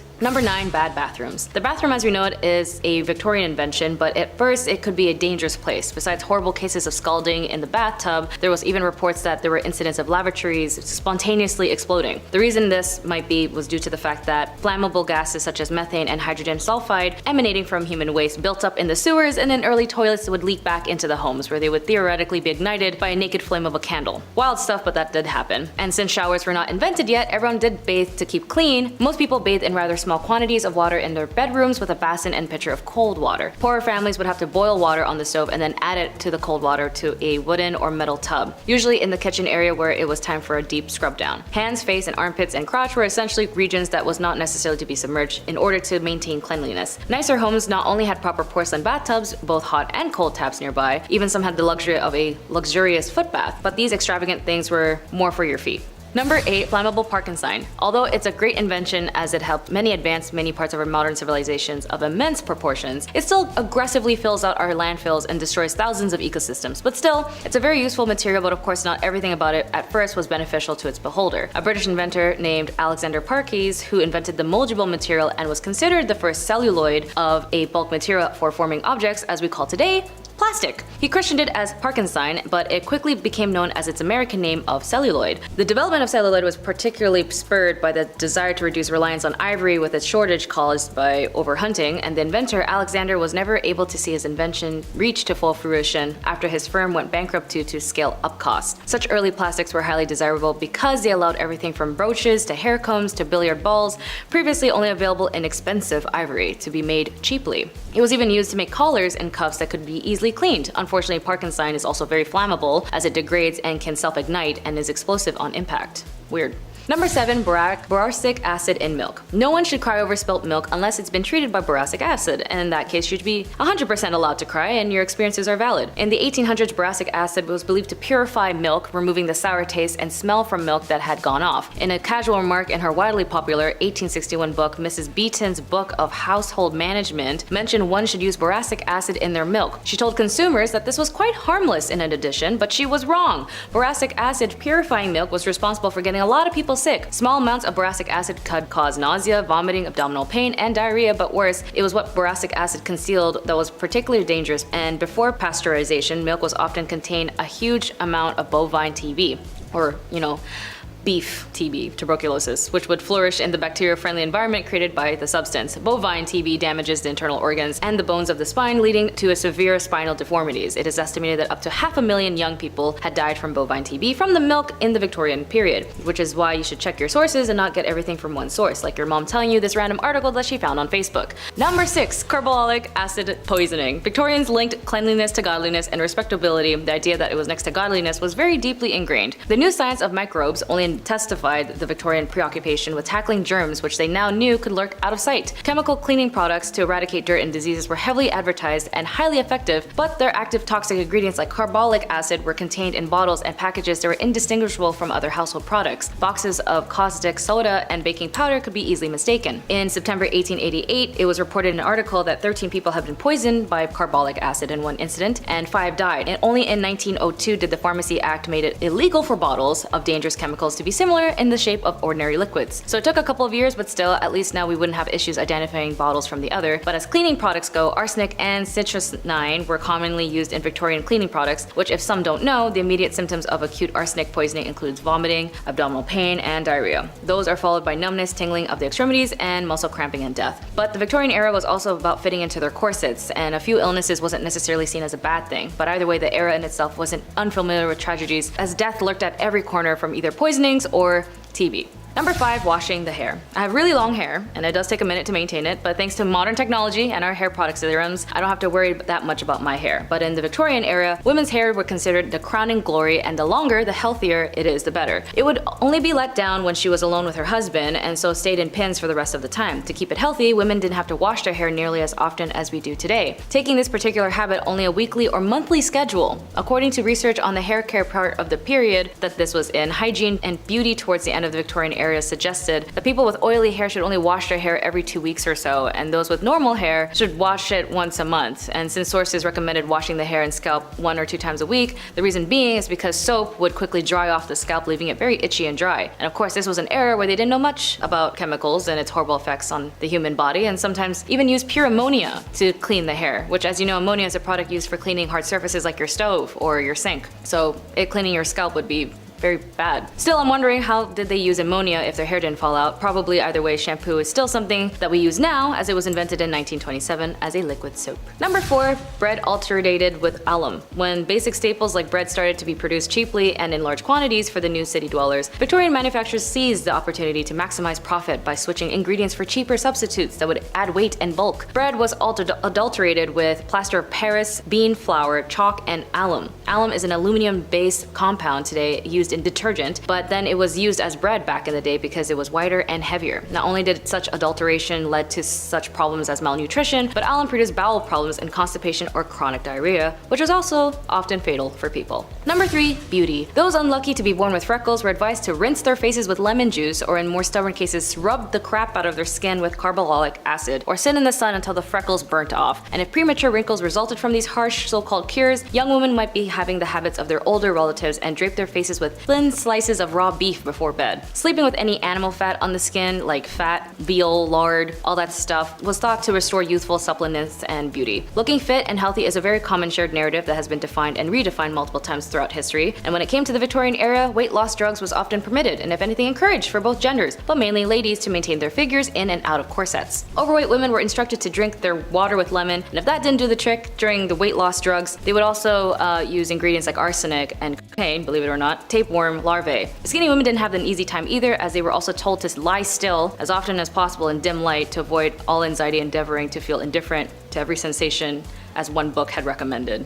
Weird. Number 2, asbestos. Asbestos was the new wonder material of the Victorian era and was used in all manner of household objects as insulation for electrical appliances like toasters and hairdryers, mixed into plaster and applied to walls, and even some toys, which is actually still a problem that we're facing today. By the end of the 18th century, scientists have discovered many uses for asbestos, such as filters and for fire resistance. This paved the way for asbestos becoming a popular industrial materials by the mid-1800s. However, when commercial products of asbestos insulation began in 1879, the first case of an asbestos-related disease, described as curious bodies in the lungs, were detected in 1899. The first cases of asbestos and lung cancer attributed to asbestos exposure, which was diagnosed in the United States. Symptoms can vary into severity, but in common okay note, some types of asbestos are cleared naturally by the lungs or broken down already in the lungs, but long-term effects of the exposure doesn't show up until 10 to 40 years later. There is no cure for asbestos once it has developed, and because it's not possible to reverse the damage to the lungs, meaning those who are exposed to asbestos for a long time time had the consequences the longer they were exposed to it.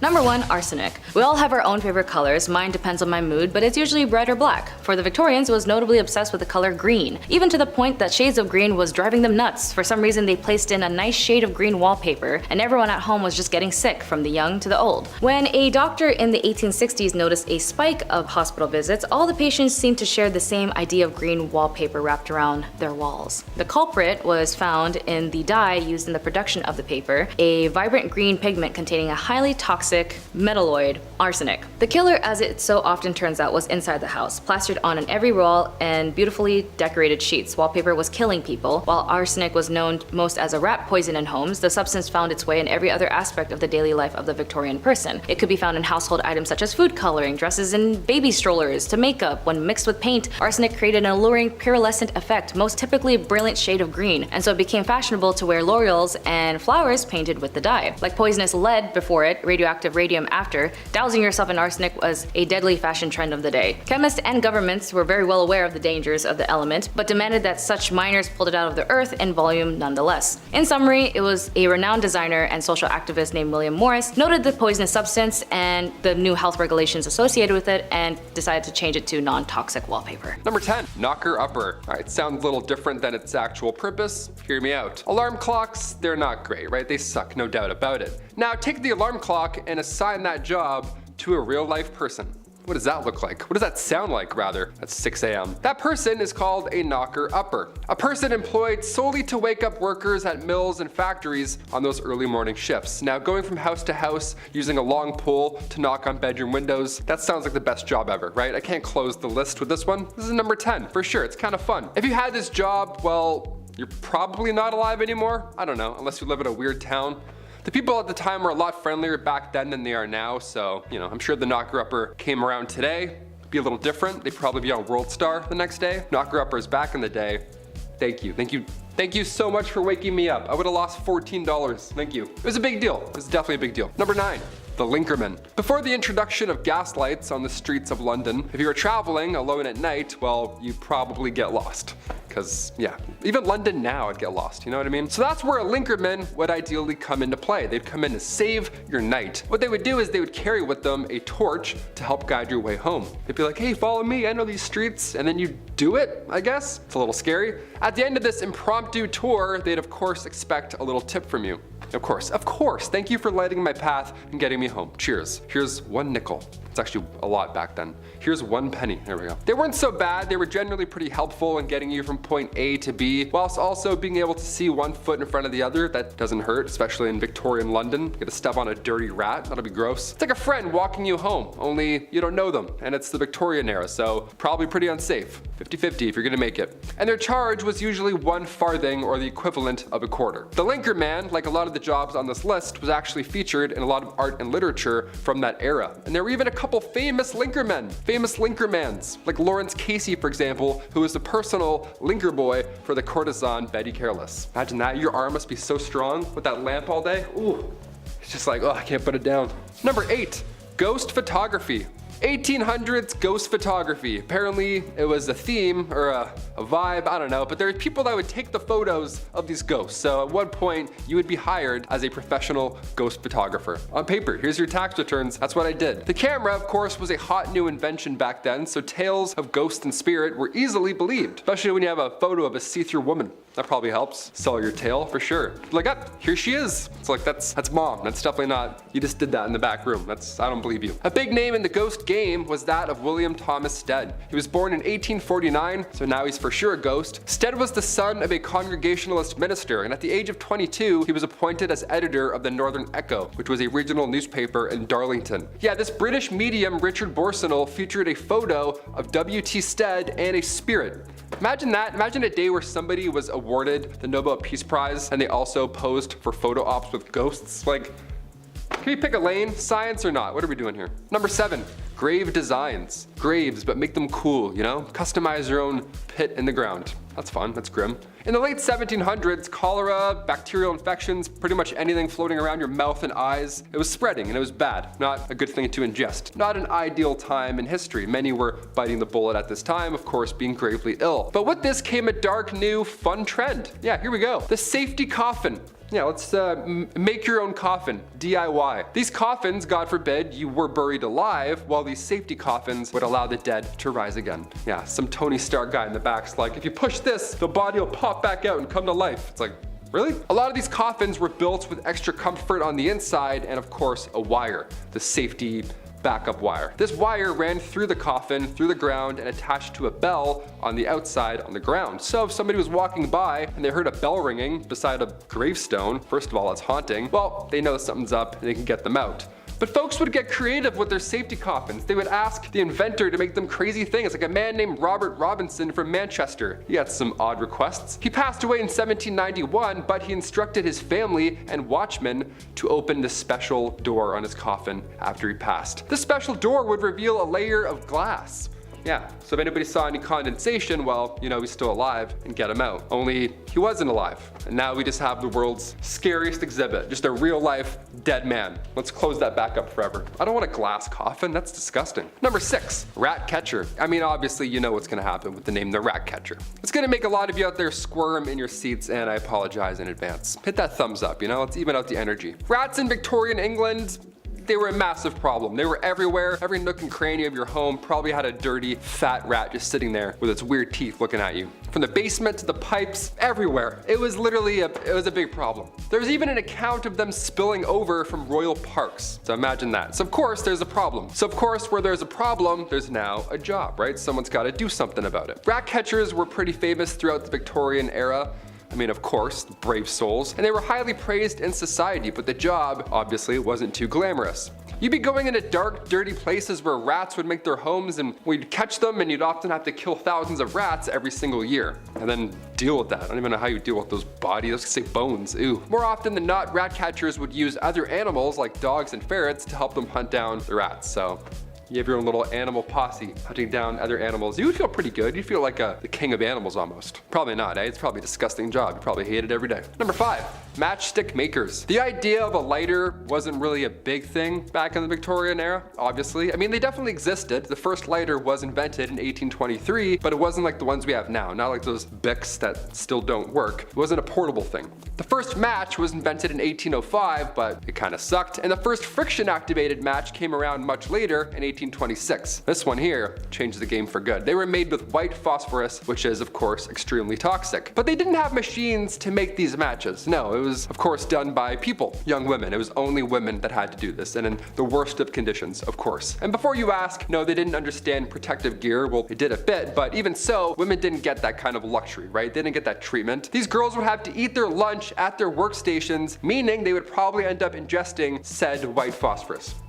the entire shift. History is horrible. Number 4, resurrectionalist. All right, back in the day, medical schools who wished to study the human body only really had access to the bodies of criminals who had hit the end of their line, right? You're not gonna go dig up someone's wife and be like, hey, mind if I study her? He's like, no, please. There actually weren't too many of these bodies around to begin with, which led to a good price for bodies that were in, well, reasonably good condition to, you know, study up close, other than being, you know, deceased and disgusting. This wasn't exactly the greatest idea, sure, I'll admit that. Now you've probably created an opportunity for people with no morals or empathy to go and dig up fresh graves. And that's exactly what happened. People would become their own resurrectionalist. It's a cool name for a god-awful profession, if you want to call it that. The problem was so bad that people had to protect, like they had to guard the graves of their recently deceased loved ones, or else these guys would come in and try and dig them up and sell your nana for like 20 bucks. You have to stay there for 4 nights and guard her. That's crazy. No one should have to do that. The Victorian era sucked. No one should have to do that, or this next one here. Number 3, train engine cleaner. Yeah, this one's gonna suck. It sounds yucky already. For this job, you were required to get into, of course, pretty tough positions to,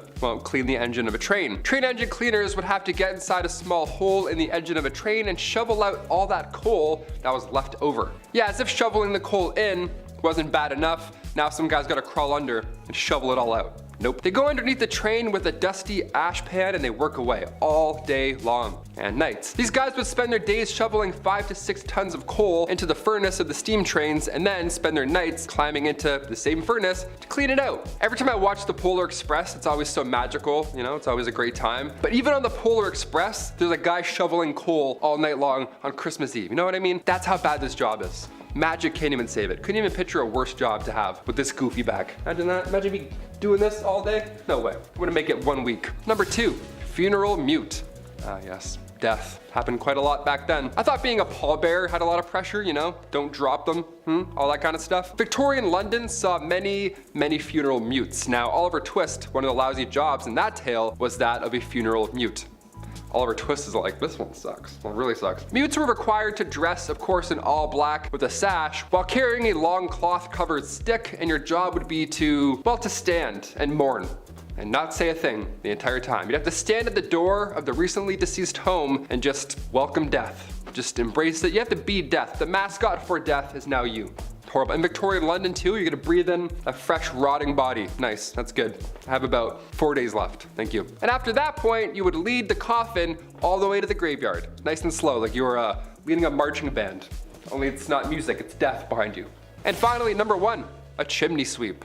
I remember doing this when I was a kid. Okay, I got some questions now. I'm gonna make some phone calls after this list. I had to do this when I was a kid, but back then it was a lot worse. It wasn't a chore, it was an actual job. This was a terrible job to have in Victorian London, obviously. Chimney sweeps were famously young men, guys. I can't say anything else here, but they were young lads. That's it. History is pretty horrible, right? You could fill it in. 1840 was a good year, all things considered, because a law was passed that made it officially illegal for anyone under the age of 21 to climb in and clean a chimney. Nice. I was 18 cleaning my chimney at home. I had no idea. I could have busted out this law and been like, actually, 3 more years, Dad. See ya. Just moonwalk out of there. I'm not cleaning anything. Just the kitchen for now. I'm not using that tiny little brush. Why do all chimney sweeps have a tiny brush? Give them a bigger brush, you know? Those are the top 10 unsettling real jobs from the Victorian era. I've been your host, Taylor McWaters. Number 10, no calling, no gifts. This is a time in history when men were told to be gentlemen and women told to be ladies. Naturally, that came with some weird social practices. For instance, women were discouraged from accepting gifts from men. Personally, I like to give my girlfriend flowers and chocolate. I'm a classic guy, what can I say? Can't go wrong with that. However, even if a handsome silver-tongued devil such as myself were to give some flowers and the finest dark chocolate a 7-Eleven has to offer, and a most promising woman were to accept said gifts, she may not be able to call me back. Literally because, well, the phone isn't exactly a thing yet, and also because that's something else women were just discouraged from doing. Call on a man? No way, Jose, even if he is super nice and waiting for a genuine response.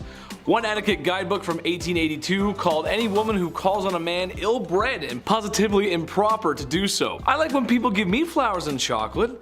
Maybe call me sometimes, I'm a little lonely. Number 9, act like a lady. How dare ladies do anything unladylike? Oh, said every man ever in the Victorian era. This is a time in history when ladies gotta be ladylike. That means makeup, corsets, and don't you dare do anything masculine. Oh, that's me angry. This is still a time when food isn't the greatest either, so imagine if you got an upset tummy at the dinner table. Happens to me a lot. You've got a handsome prince that your parents have arranged for you to marry.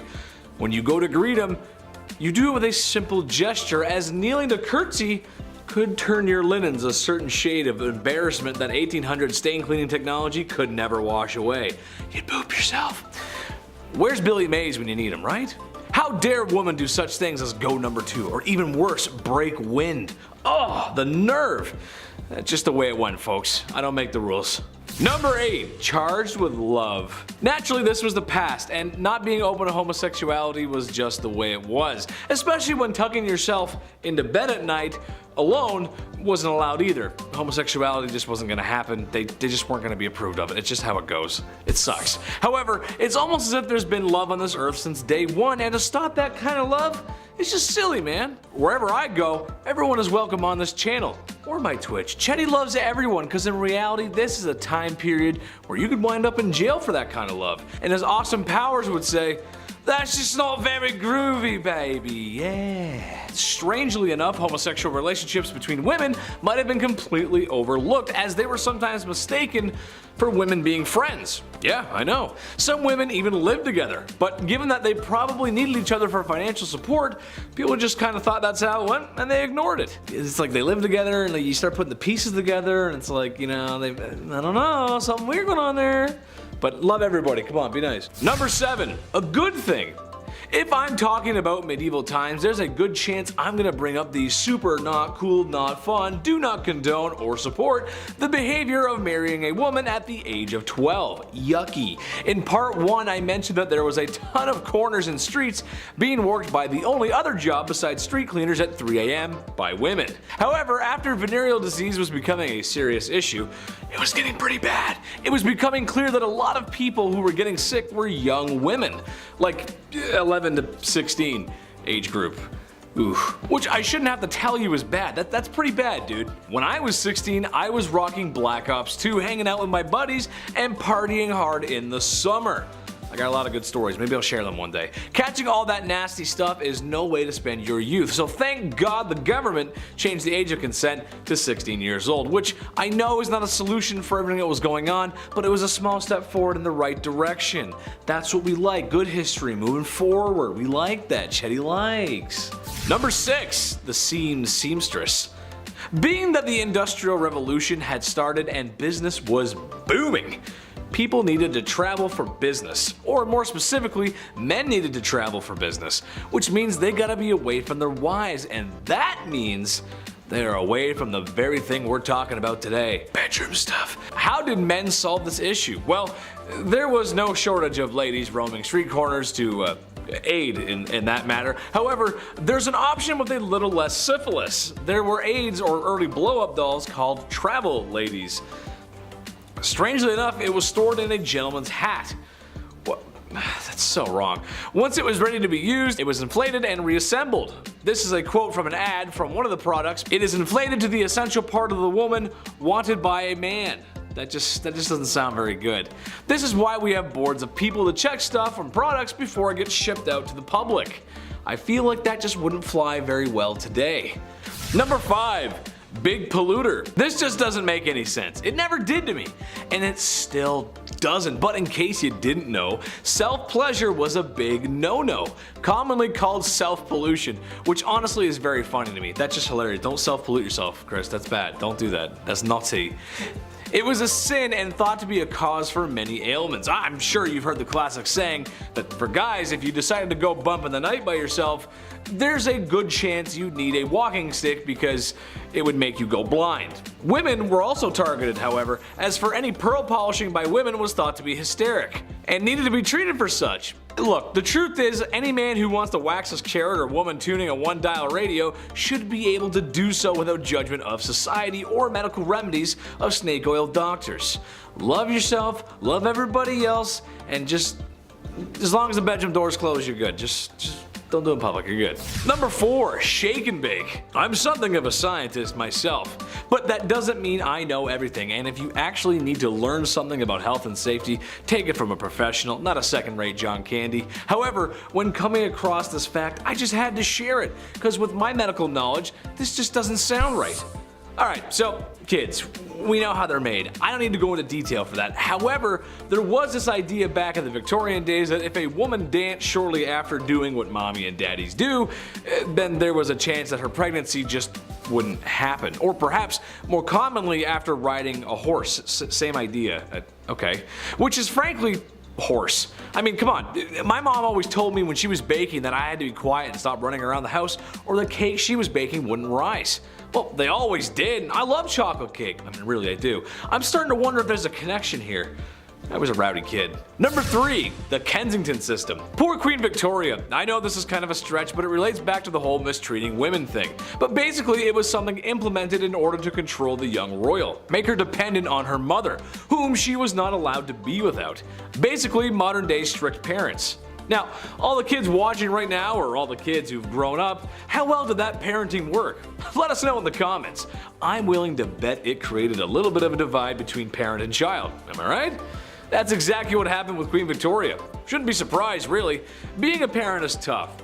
I get that, but squeeze too hard and the sand falls through the cracks of your hand. Victoria wasn't even allowed an hour to herself, and I don't care who you are, no matter how charismatic or bubbly, Everybody needs some alone time. Number 2, a healthy breakfast. Okay, not Victorian London, but this is just too funny not to mention, and it's around the same time period, very close. As the great minds of the time thought, self-pollution was a big no-no, and the reason for these urges was often related to food. Some thought eating meat would make you down bad, so a man named John Harvey Kellogg, you might have heard of him, aimed to cure the sickness of self-love. What if a man had a delicious, nutritious meal to eat, especially at the start of his day? Cornflakes by Kellogg's, the very same cereal that's probably sitting on top of your fridge, yeah, was partially originally designed to stop you from feeling those carnal urges. Now, not sure if that works. I mean, go ahead and tell me how you feel after eating a bowl of that. I had one this morning. I feel fine. I don't feel any different at all. I mean, I'm just, well, not really feeling the same about Pam Anderson anymore though. Number 1, rising action. This could get some married couples into some trouble if they're watching, so sorry. It's gonna be hard to talk about this without saying it because YouTube will send a stern letter if I do, but here it goes. The deed was not considered done unless both parties had signed off on it, had their toes curled, reaching the peak, your magnum opus, the way I feel when I eat at McDonald's, DEFCON 1, or simply mispronouncing organisms in health class. I feel like once you're involved, you're involved. And to me, that's a done deal. You can't really reverse it from that point on, regardless of any of my euphemisms, but that's what they thought. They thought if you both didn't climb that mountain together, it didn't happen. Because science. Number 10, Boy Jones. What's more intimate than a stalker? Am I right, ladies? If there's one thing women have loved throughout history, it's having every second of their privacy being watched by some creepy man, right? No. I can only imagine it's been worse since the dawn of smartphones and social media. That must be horrible. Well, as it turns out, there were some real creepwads in the Victorian era too. The Boy Jones was a stalker of Queen Victoria who on multiple occasions snuck his way into Buckingham Palace, one time escaping with a pair of the Queen's underwear. What? Arrested multiple times but still somehow found his way back to the palace. But what they should have done was swap the Queen's underwear for a pair of mine after a shift in the garden center I used to work at. Oh yeah, nobody's coming for you after sniffing those bad boys. Oh! Number 9, graceful words. This was a time when ladies were supposed to be ladies, and that means manners are on the table and elbows are off. Dresses were worn to not show ankles, God forbid an ankle or wrist bust out. I think more importantly, however, or rather unusual that is that women were expected to talk a certain way. Good evening, Mr. Barrows. You must excuse my tardiness. There was a dreadful man screaming at me because my ankles were shown whilst mounting my carriage. Your what was showing, love? Oh, you hurdle! I can't believe it. Excuse me. I must be someone else. I don't need to tell you guys how ridiculous that is. I say fly out the handle, ladies. Wear what you want, do what you want. Number 8, shots. Not the kind I like. Well, I don't know about you guys, but nothing ruins the mood for me and my lady like being fired upon. Yikes. I'd like to stay the night, kid, but the automatic gunfire coming from outside is starting to get to me. See? All gangster impressions aside, things must have been that way for poor Queen Victoria as she was shot in her carriage in 1840. A young man fired 2 shots at her carriage. More attacks would actually follow in the coming years. It's kind of hard to feel that certain kind of way after bullets go grazing past your pretty face. The worst thing that ever happened to my generation was making sure nobody was home when you were studying with your boyfriend. I was too busy playing Call of Duty, but at least I never got actually shot at. You know what I mean? That's just a good thing. Number 7, expectations. Alright, this one goes out to all the married ladies in the audience. Hello, how are you? I'm doing great, thanks for asking. I'm curious as to why you got married and what your expectations were. Did you marry your high school sweetheart and live happily ever after? Maybe you had a shotgun wedding and after one night at the saloon. Maybe you just really wanted to find a nice man and settle down, start a family, be a mother. I think any of those options are great, so as long as you have options. In Victorian England, you were expected to do the latter. Women were expected to get married and have kids, and that's about it really. My question is, why were ankles and wrists an issue but giving birth isn't? What I mean is it's kind of a compromising position to be in. All I'm asking is that the girls get treated fairly and given choices and be allowed to show some ankle. It doesn't make any sense. You can look at her business down there, but you can't show an ankle? That doesn't make any sense. I'm a magician. Number 6, double standard. Divorce sucks. It's no fun. The person you once loved and cherished is now the villain in your story.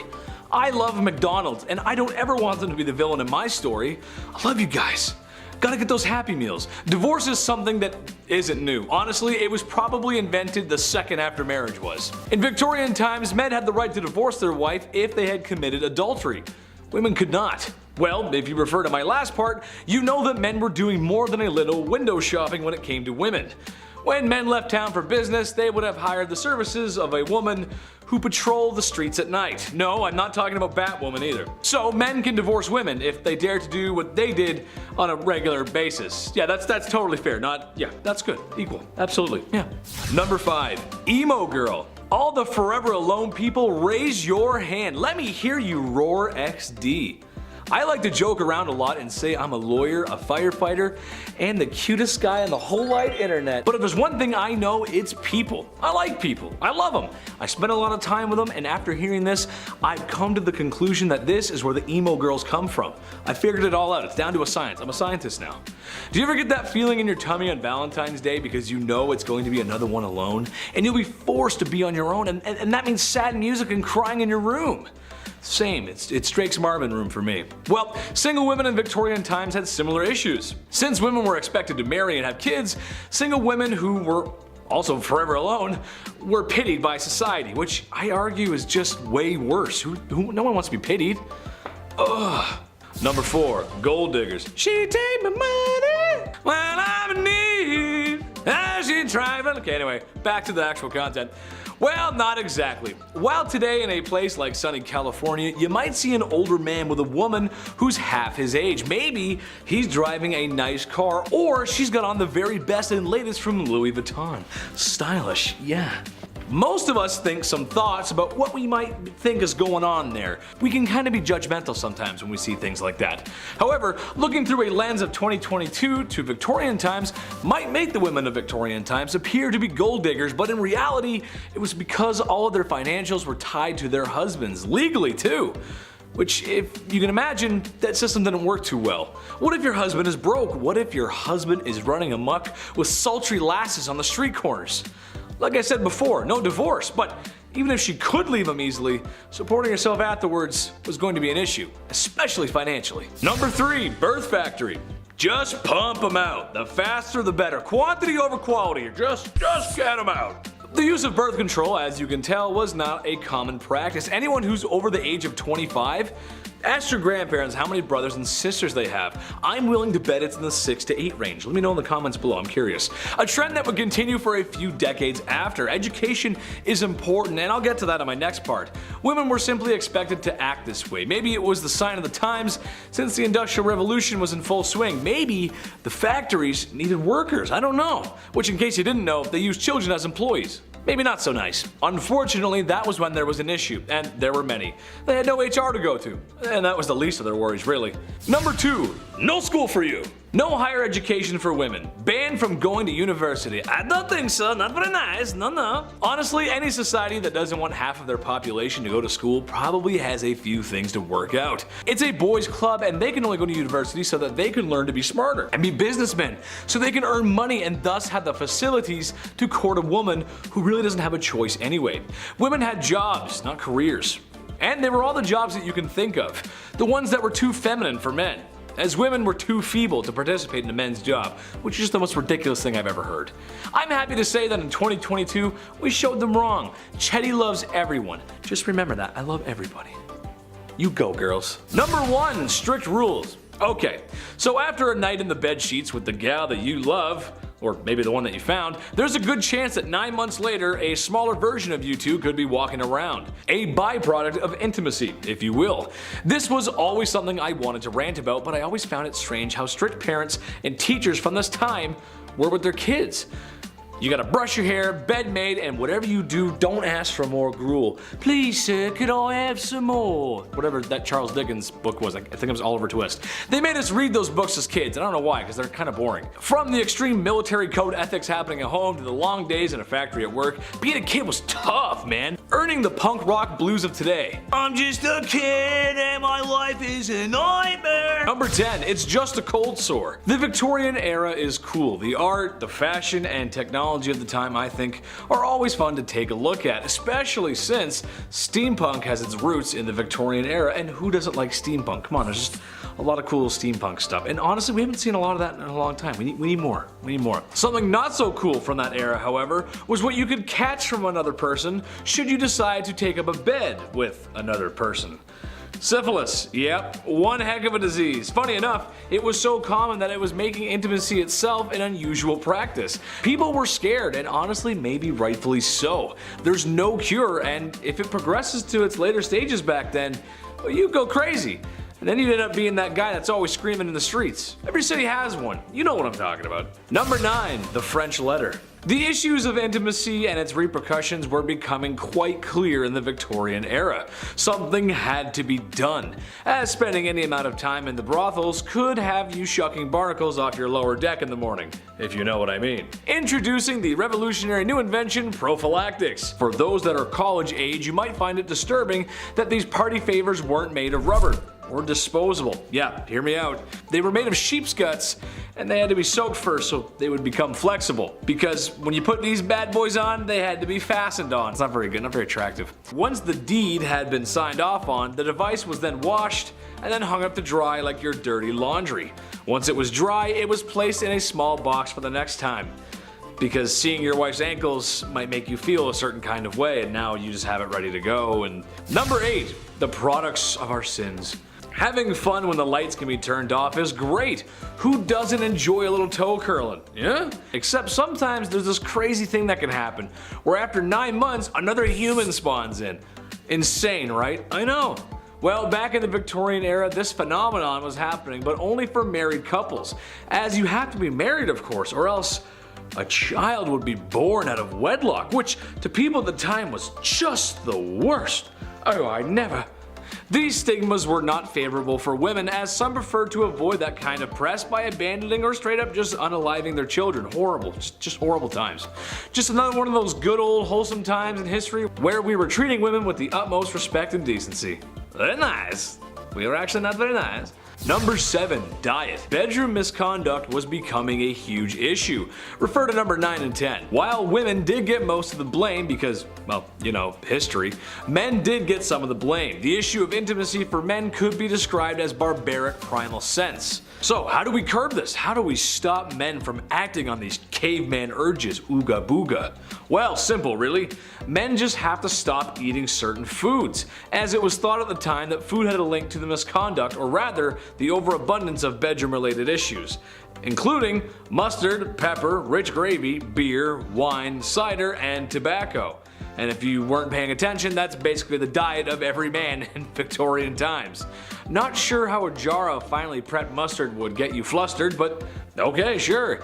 The beer makes sense though, you know, have a few beers, and even the mop leaning over in the corner looks pretty lonely, and boy, that mop has lovely hair. Number 6, job market. Ladies of the evening, women of the night. Women who make beds go bump in the night. They were everywhere in Victorian London, a lot. It's partially related to some of the points I previously mentioned. Now, I'm not here to say it's necessarily a bad thing. Personally, I don't think it is. As they say, it's the oldest profession in the book, with an estimated 80,000 women working in the night by the late 1890s. You'd have to be crazy to miss that. I mean, they were literally everywhere. With numbers like that, there's something for everyone and in varying price ranges, as they can be found in brothels or townhomes set up by the wealthy men for their mistresses, pretty much anywhere trouble likes to spawn. Even some artists took advantage of this by living with the gorgeous girls of the evening, as going behind closed doors with one was debatable, but becoming friends? Now that's a social transgression. Becoming friend, how dare you befriend the people of the night? Number 5. Jolly Lad. When people think about certain magazines that depict lewd imagery, you probably only think of Playboy. The bunny imagery was good marketing, honestly, just smart. But what if I told you the Hefmeister wasn't the first to publish such a magazine, or imagery? Back in the Victorian era, there was some saucy imagery being produced. The government had outlawed such indecency, but this only made the lewd picture industry move underground, where naturally it flourished, especially in major cities. And if you knew where to go and how to ask for one, you could purchase something from the hidden menu. Kind of like when you go to McDonald's. Yeah, there's a hidden menu there too. Google it and see for yourself. I'd repeat what my favorite one is, but I would be in trouble from the YouTube gods. And I've been treading on thin ice this whole video, so Number 4, the first counterculture. The 1960s were a very important time for many different people. Black Americans were fighting for their rights, music went from holding hands to strawberry fields, if you know what I'm saying, and everything that your parents told you just kind of felt wrong. If you grew up then, you know what I mean. I know people like to make fun of hippies, but there was some good ideas there. Well, in 1890s England, they were sort of having the same thing happen. Obviously not as strong as a push as it was in the 60s, but still. Basically, after all the oppression towards bedroom relations, people began to open up.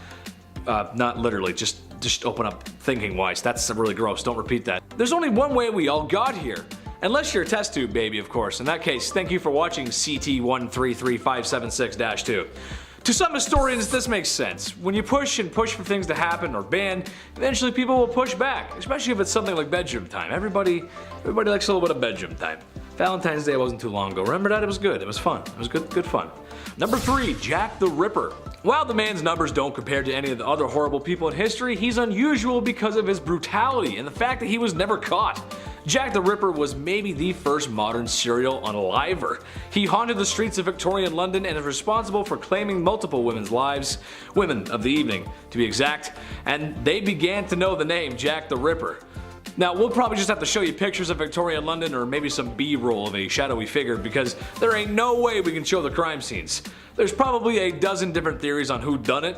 Some say it was multiple men using his name as an alias, some say it was Prince Albert, there's even some who suggest that he was a she, and which explains why women were so easy to go off with Jack. That actually kind of makes sense to me at least, and why no one really would be looking for a woman back then. Kind of makes sense. Anyway, be careful out there, ladies. Just be careful. Number 2, Queen Victoria. It seems old Blighty herself may have been a tad more promiscuous than you'd think a royal to be. Well, not with other men, but her husband, who in her diary claims to be the love of her life, which honestly is kind of sweet and romantic. That's nice. One thing that I find interesting, however, is that while lewd images were outlawed, the Queen may have commissioned a painting of herself that was quite risque for the time, to gift to her husband, of course. Hypocrisy much? I say lewd, but it was probably just in her loose-fitting clothes with maybe like an ankle showing or something. Still, unusual behavior for the Queen. I'll remember that one next time, Blight. I'll remember that. Number 1, Prince Albert. If you've ever stepped foot into a tattoo parlor, then you might know where I'm going with this. Prince Albert, the husband of Queen Victoria, had some controversy circulating his name. One, because he shares a name with another Prince Albert, who was speculated to be Jack the Ripper, but also because of a very unique piercing. Go ahead and take a guess where that piercing is. Yeah, I didn't think so. As a man, if your anatomy could be described by an internet comedian using moderately funny euphemisms, then the piercing would go through your German army helmet. That makes sense, right? The horror. The absolute horror. It's rumored that he had one of these piercings. Did he? I'm not sure. But if it means anything to you, Nicholas II had a tattoo, so it's not completely out of the realm of possibility. At number 10, death photography. Has anyone out there looked at really old photos and had that eerie thought that everyone in that photo is dead now? I have. I know it sounds kind of weird, but it's just something that comes to mind sometimes. Back in the Victorian era though, they really had that thought because death photography became a trend at the time. Back then, people were dropping like flies. They dealt with a lot of illnesses like measles, scarlet fever, diphtheria, rubella, typhus, and cholera. Death was all around them, but with the rise of photography, this became a new way of keeping a memento of their loved one who passed away. Before this, they would keep locks of hair and other items from their loved ones, but once they got access to cameras, families started posing with their dead relatives. Literally. Families would often keep the bodies of their dead loved one in the house for days after their passing in order to have that mourning period, but soon they started staging photo shoots with the remains of their relatives, posing them and dressing them up to make it look like they're still alive. Family members would take pictures with the deceased to have one last family portrait before burying their loved one. It's kind of heartwarming in a way, but also really creepy. At number 9, emigration. During the Victorian era, there was unfortunately a lot of orphan children living in the streets of London. It became a pretty big problem because of the sheer amount of young people without homes or families. It was estimated that around 30,000 children were living on the streets in London in 1869. Soon a program was put into place to try and solve this issue, and people started rounding up these orphan kids and shipping them off elsewhere to work in some of the British colonies. Many of the kids who were shipped off ended up working as farmhands or as domestic servants.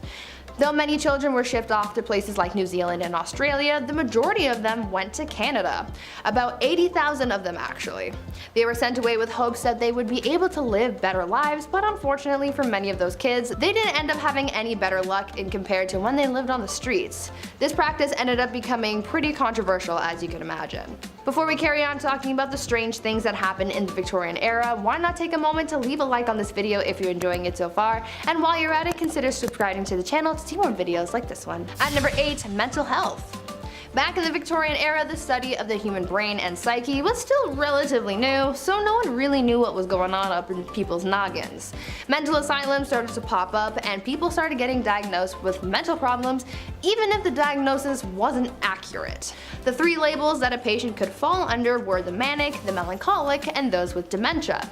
The symptoms for those big 3 labels often varied, and people were admitted to asylums for some pretty messed up reasons. There was a list of common causes for mental illness that people referred to back then, and it included things like, quote, laziness, novel reading, superstition, an immoral life, and intemperance, as well as the act of self-pleasuring.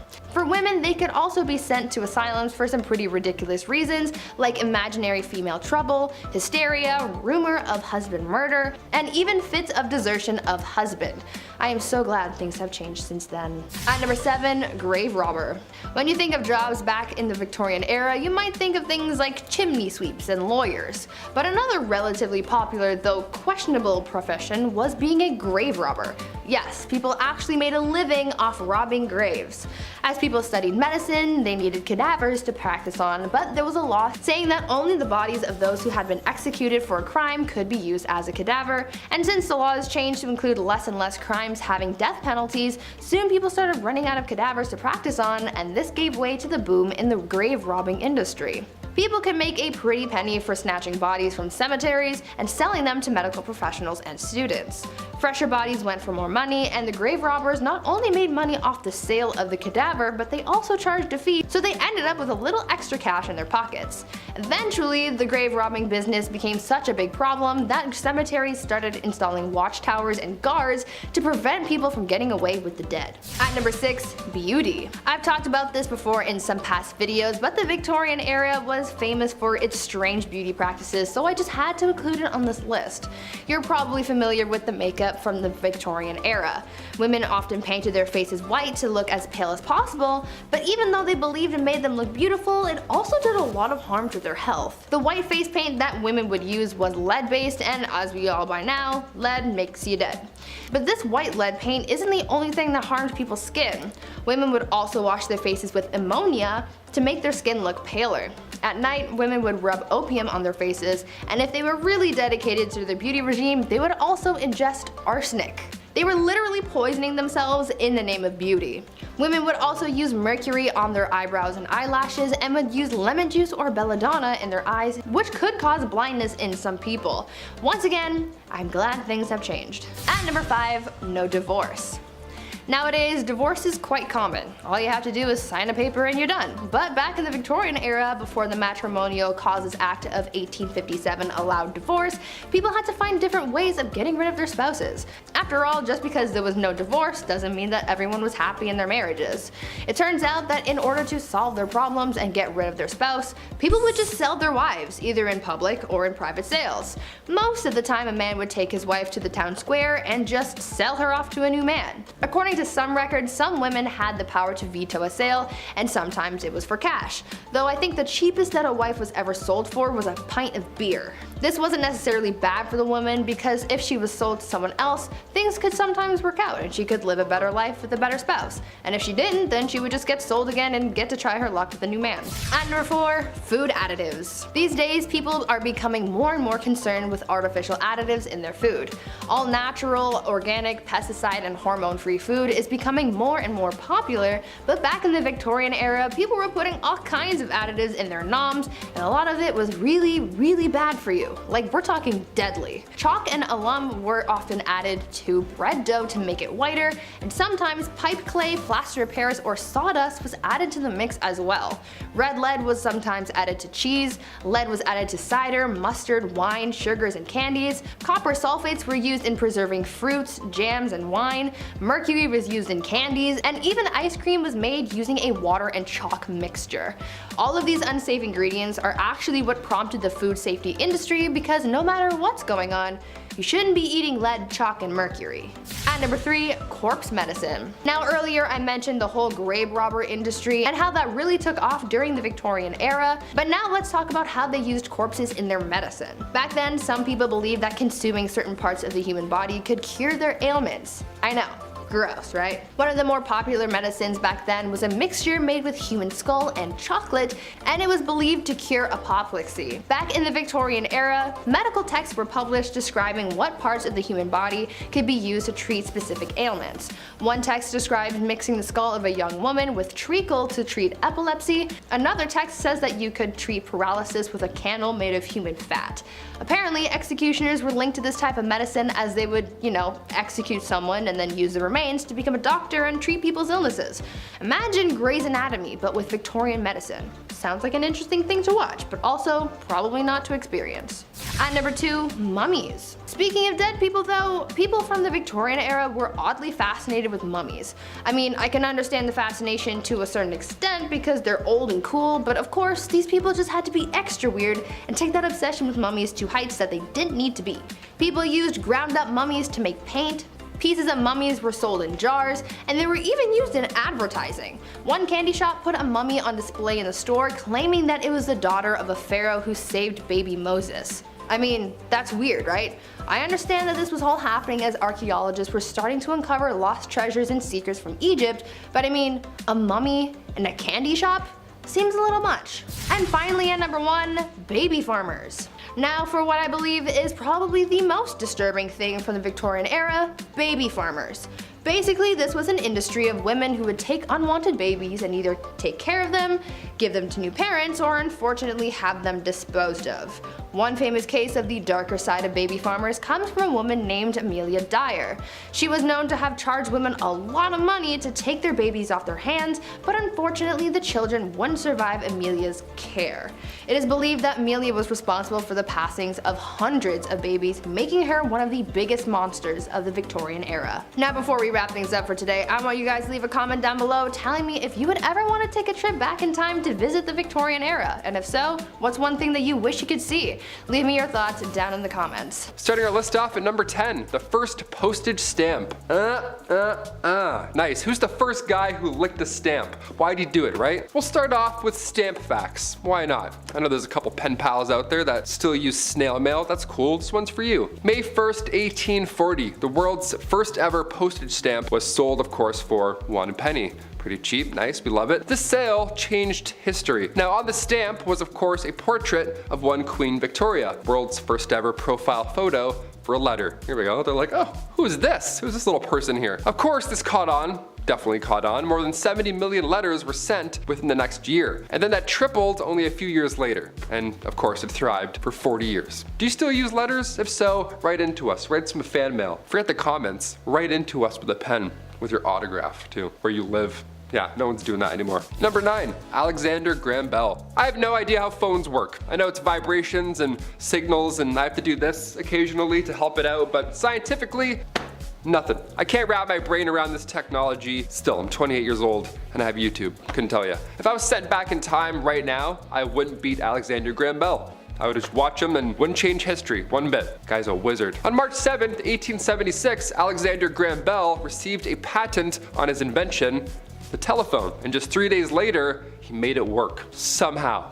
The world's first phone call was of course to his assistant, Thomas Watson. Now I'm from the generation that had T9 and I thought that was bad. I also didn't have that, one of these, we have to like go around and around a bunch of times. T9 was way worse than anything. You have to Morse code message all your friends. Ugh, we have it too easy today. Never forget about Alexander Graham Bell. Hit that thumbs up on your smartphone for Alexander Graham Bell. How? How does it work? Hello? Number 8, Queen Victoria's death. You may have heard the phrase, the sun never sets on the British Empire. Sounds very Westeros, doesn't it? Sounds like the British Empire is in an alternate universe or something, I don't know. But this is meant in a literal sense. On January 22nd, 1901, the Victorian era came to a close, of course, after the death of Queen Victoria herself. She passed away at age 81, and Queen Victoria was succeeded by her oldest son, King Edward VII. Now, at this time, the British Empire literally took up more than 1/5 of all of Earth's land. So the sun actually did not set on the British Empire. It's a real phrase. It's not just a fun bit there. Number 7, Queen Victoria's 8th child. First of all, 8th? Kudos. Here's a fact that we don't talk about enough. Let's do this. First of all, I have no idea what it's like to give birth. I hear the comparisons and what it feels like, whatever, and it makes me want to faint. It's like peeing a watermelon or something like that. I'm gonna faint just talking about it. The fact that you can endure this pain is beyond me, and the fact that you want to as well, kudos. Now imagine being the queen and having the public, like everybody, talk smack about you and how you decide to give birth for the 8th time. Yeah, April 7th, 1853, Queen Victoria decided to use chloroform as an anesthetic delivery. Now everybody at this point that wasn't a scientist, they were sure to voice their opinions on the matter. It was a huge controversy, although this act directly spread the awareness of this medical advancement. I mean, yeah, it sounds, they're like, yeah, don't do that. But can you do that? We don't really know. We're eating bread. Number 6, grave bells. Oh, this one gives me chills. Here we go. In the late 1700s, cholera, bacterial infections, and anything and everything was spreading. It was not an ideal time, wasn't very safe. Many were biting the bullet at this time, sadly, of course, being gravely ill. But with this came a dark trend, the safety coffin. Yeah.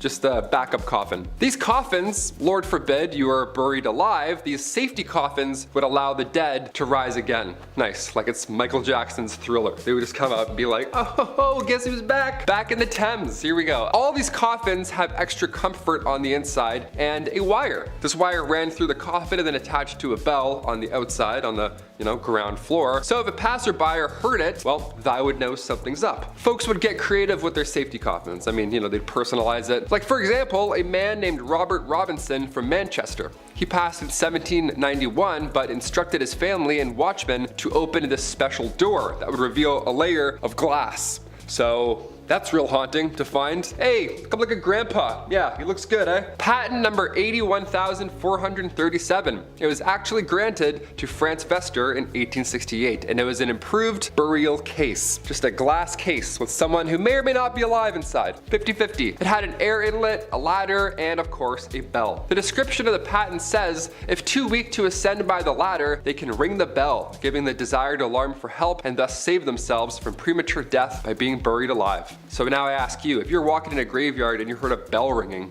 would you just start digging and be like, I think I heard something. I don't know, let's just disrupt this skeleton. Number 5. Gym Day. Believe it or not, there were around 200 gyms all across Europe during Victorian times. Dudes were getting shredded. Why not? They're like, hey, we don't have dinner, but might as well just work out. These gyms weren't bright, they weren't open, they weren't well ventilated, motivating, safe, none of those things that you need today. No, Victorian gyms were reserved for the upper class. Yes, of course, grab your pocket watch and your blazer, Ezekiel. We're doing some bench pressing today, I guess. Yeah, grab your monocle, for sure, you're gonna need that. These machines also, they were not ideal to work out. They were designed as antiques first, rather than, their fitness purpose and safety purpose also. Like, half these look like saw traps. There's no way I'm gonna be bending my arm around any of these Victorian devices. Even the machines today at the gym, I'm like, no way, no thank you. Weak gang, here we go. Number 4, Beauty patches. Okay, we have to bring back beauty patches ASAP. Imagine like if a rapper had a beauty patch. Nelly had the Band-Aid, but we gotta have like beauty patches. We gotta like, you know, mix it up a bit. Bring back the facial feature game. These patches came in all shapes and sizes, of course, in the Victorian era. Even in this portrait from 1755, Joshua Reynolds painted Charles, the 9th Lord Cathcart, rocking a large beauty patch. That looks amazing. He does look like Nelly, honestly. He has like that motivational, like rapper kind of like, you know, he's in charge, and you can tell from the beauty patch. Like that's a lord right there with that one of those. Take it off, no lord. Put it back on, lord. The reason for these patches back then, and sometimes having more than one, is because they were commonly used to cover up smallpox scars. They were made out of silk, velvet, and they were applied with glue. So pick a spot and commit. It's gonna be there all day. These patches were dark black and they were meant to make your pale skin pop. Of course, pale skin back then made everyone faint. Pale skin and long shoes, everyone was losing their minds. The position of these patches could also determine your political allegiance. How funny is that? Historian Joseph Addison took note of these positions when he observed two parties from the 1800s. Now, one party had patches on the right side and the other had the opposite. It's pretty amazing. It's a pretty easy way to flip jerseys, right? The other team starts winning, you're like, you know what? Check it out. Now I'm on this side. Prove it. Number 3, chimney sweep. Terrible jobs, here we go. I remember when I was younger, I had to sweep the chimney in the house, and I loved it. I thought it was cool. I thought it was like a little safety, like secret room. I don't know. It wasn't safe at all, actually. It was just a dirty room. Had a little broom too. I always loved using that little broom. Little tiny sweeps, one at a time. Little tiny bag to go along with it. So gentle. This was a terrible job to have in Victorian London, obviously. Chimney sweeps were famously young as well. I can't say anything else there, but these guys were young lads. History is horrible. Maybe that's why I was doing it, right? Because I could fit inside of the thing. That makes sense. 1840 was a good year, all things considered. A law was passed that made it illegal for anybody under the age of 21 to climb in and clean a chimney. I was 18 cleaning my chimney. I had no idea. I could have used this great law and got out of the whole chore. Shame. Number 2, Jack the Ripper. Unidentified to this day. Who is he? How did he get away with it? And also, when are we gonna see a Netflix documentary on this guy? We have everybody else in this multiverse of killers. Where's this guy? Gonna complete the image. Well, it's because we didn't find him. Jack the Ripper was active in the East London neighborhoods primarily, and sadly, he would target sex workers at the time. He famously took the lives of 5 women from August to November of 1888, and they were believed to have been connected to Jack the Ripper, although some sources claim that he was active until 1891. It's hard to tell who's who and who's doing what. Again, this is also so long ago. There's no cameras.